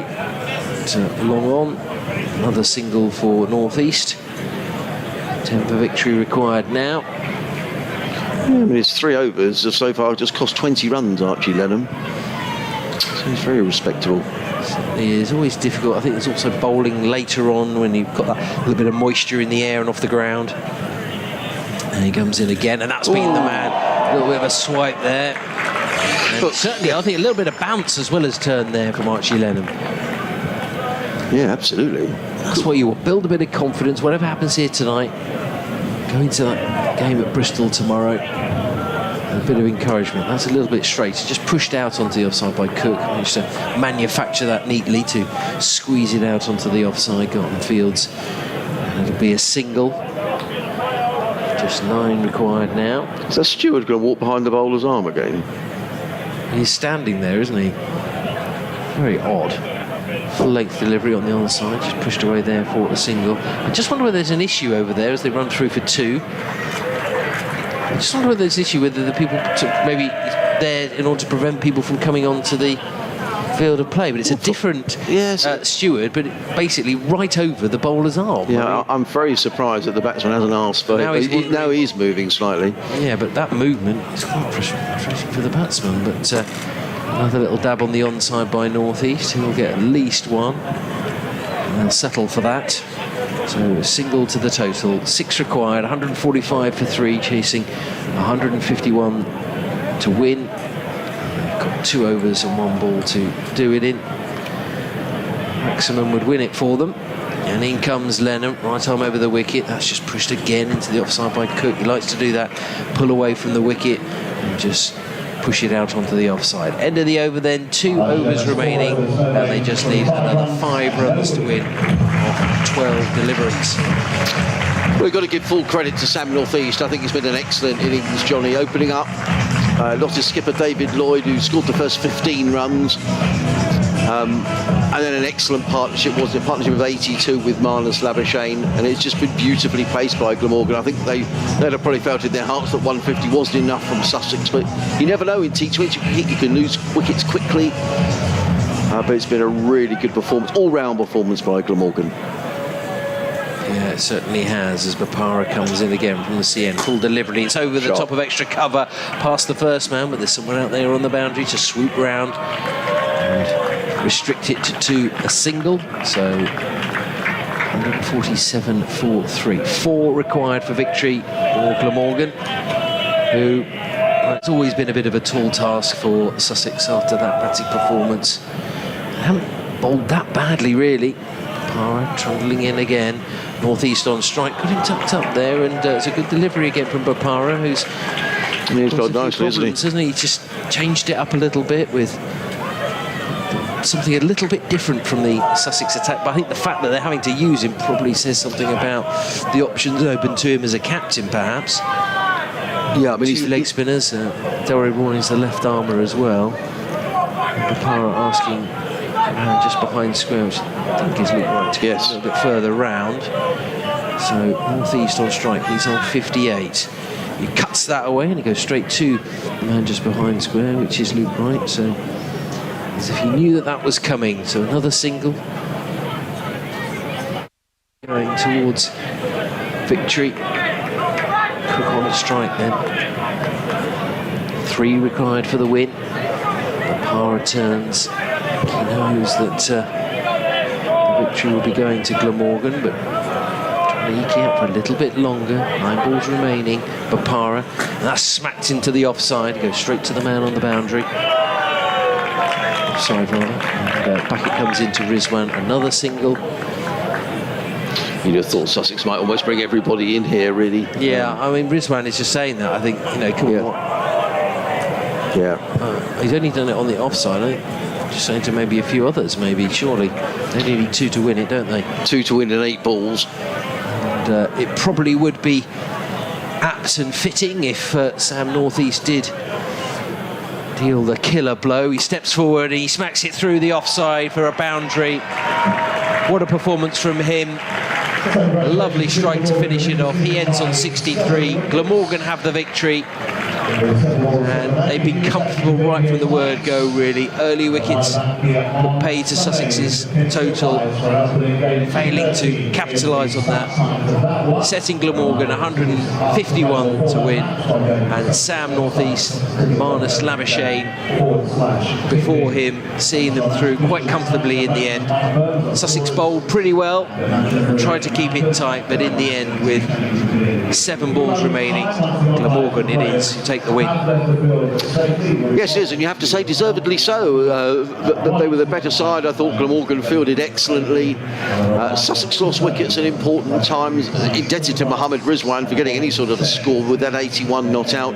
No one else really contributed. The next highest score was Harrison Ward, who made 13, and Luke Wright, who made 13 at the top of the order. I think, on reflection, I think Sussex have been disappointed that they gave so many wickets away. I think in that top order there are 4 or 5 who will look and think, actually, they didn't play the greatest shots. But it's the first match of the competition. Perhaps, some a little ring rusty, but Sussex will want to head to Bristol. I think they're heading down tonight for that game, Johnny, and then staying halfway and onto the ground tomorrow. But I'd imagine there'll be time for reflection, because I think that's a performance in which Sussex can really only improve tomorrow night. A little bit of a worry about Steve Finn, because he only bowled the 1 over, so that will be something of a concern. I mean, they've got other options, haven't they? The 14-man squad will probably be the same for tomorrow, won't it? Yes. There's Crocombe in there as well. Yeah, Henry Crocombe's in the squad. So, but as I said, I thought it was a little odd that Steve Finn only bowled the 1 over. An experienced campaigner, particularly when Sussex were under the pump.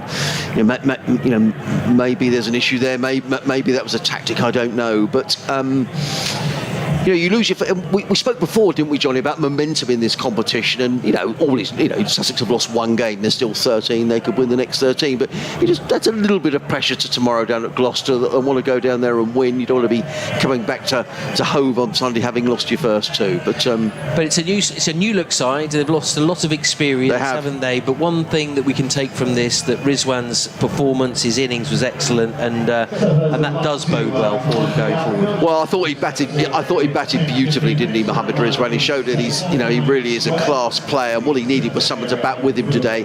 I think 150 was never enough on this track, Johnny. That was the problem. I think it was probably the way Glamorgan batted, it was probably a 175, 180 track. But at the end, really, you had to say Glamorgan won at a canter, and congratulations to them. Yeah, absolutely. Well, of course, we'll have reaction from the defeat to Glamorgan this evening, and you can catch us, if you want to catch us on Twitter, at BBC Sussex Sports as well. You can get reaction, of course, tomorrow morning with Alison Ferns in the breakfast show as well. And of course, myself and Adrian will be back tomorrow evening. Let's get you updated with what's been happening elsewhere. A lot earlier, actually, Middlesex picked up victory. They made 229 for 9, so good, healthy total there off their 20 overs against Gloucestershire, who entertain the Sharks tomorrow night. Gloucestershire making 199 for 9 of their innings, so pretty decent there in terms of reply. Eskinazi getting 87 there for Middlesex. Owen Morgan with 41. Useful contributions from those two there. In terms of the reply, Gloucestershire doing okay. Howe got 46 in the middle order, with Higgins getting 34, but just not enough in the end. And Middlesex claiming victory. That's also in the South group. In the North group, victory for Durham, who won by 54 runs against Leicestershire Foxes. They made 184 for 8 off 20. Leicestershire, in reply, 130 all out. And they're still going up at Edgbaston. Birmingham Bears set a decent total of 207 for 3. That's off just 16 overs. That was affected by rain. And Northamptonshire Steelbacks are currently 75 for 9, so I don't think that's going to happen, is it? Requiring another 133. That's not going to happen there. That's on Duckworth Lewis there. But here at the county ground in Hove, unfortunately, Sussex Sharks have begun with defeat. So a couple of more games coming up very soon. On Sunday, we return here to welcome Kent. That's a 2:30 start. We'll be on air from 2:15 on digital radio in Sussex and on the BBC Sport website. And then tomorrow we head to Bristol for Gloucestershire as well. So plenty of reactions, say, on our Twitter feed and in breakfast tomorrow.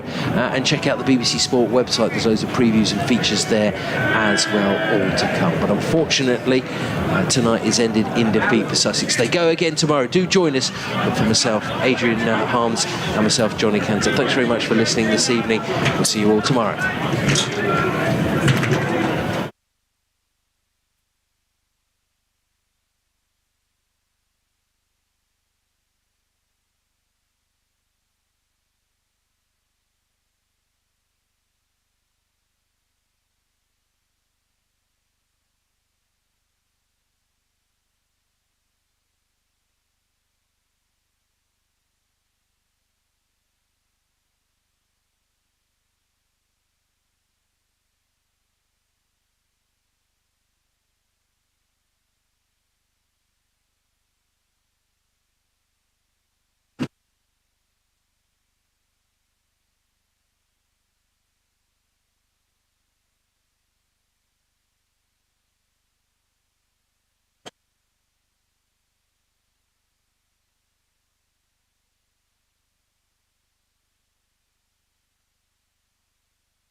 Yeah, I'm still here, mate.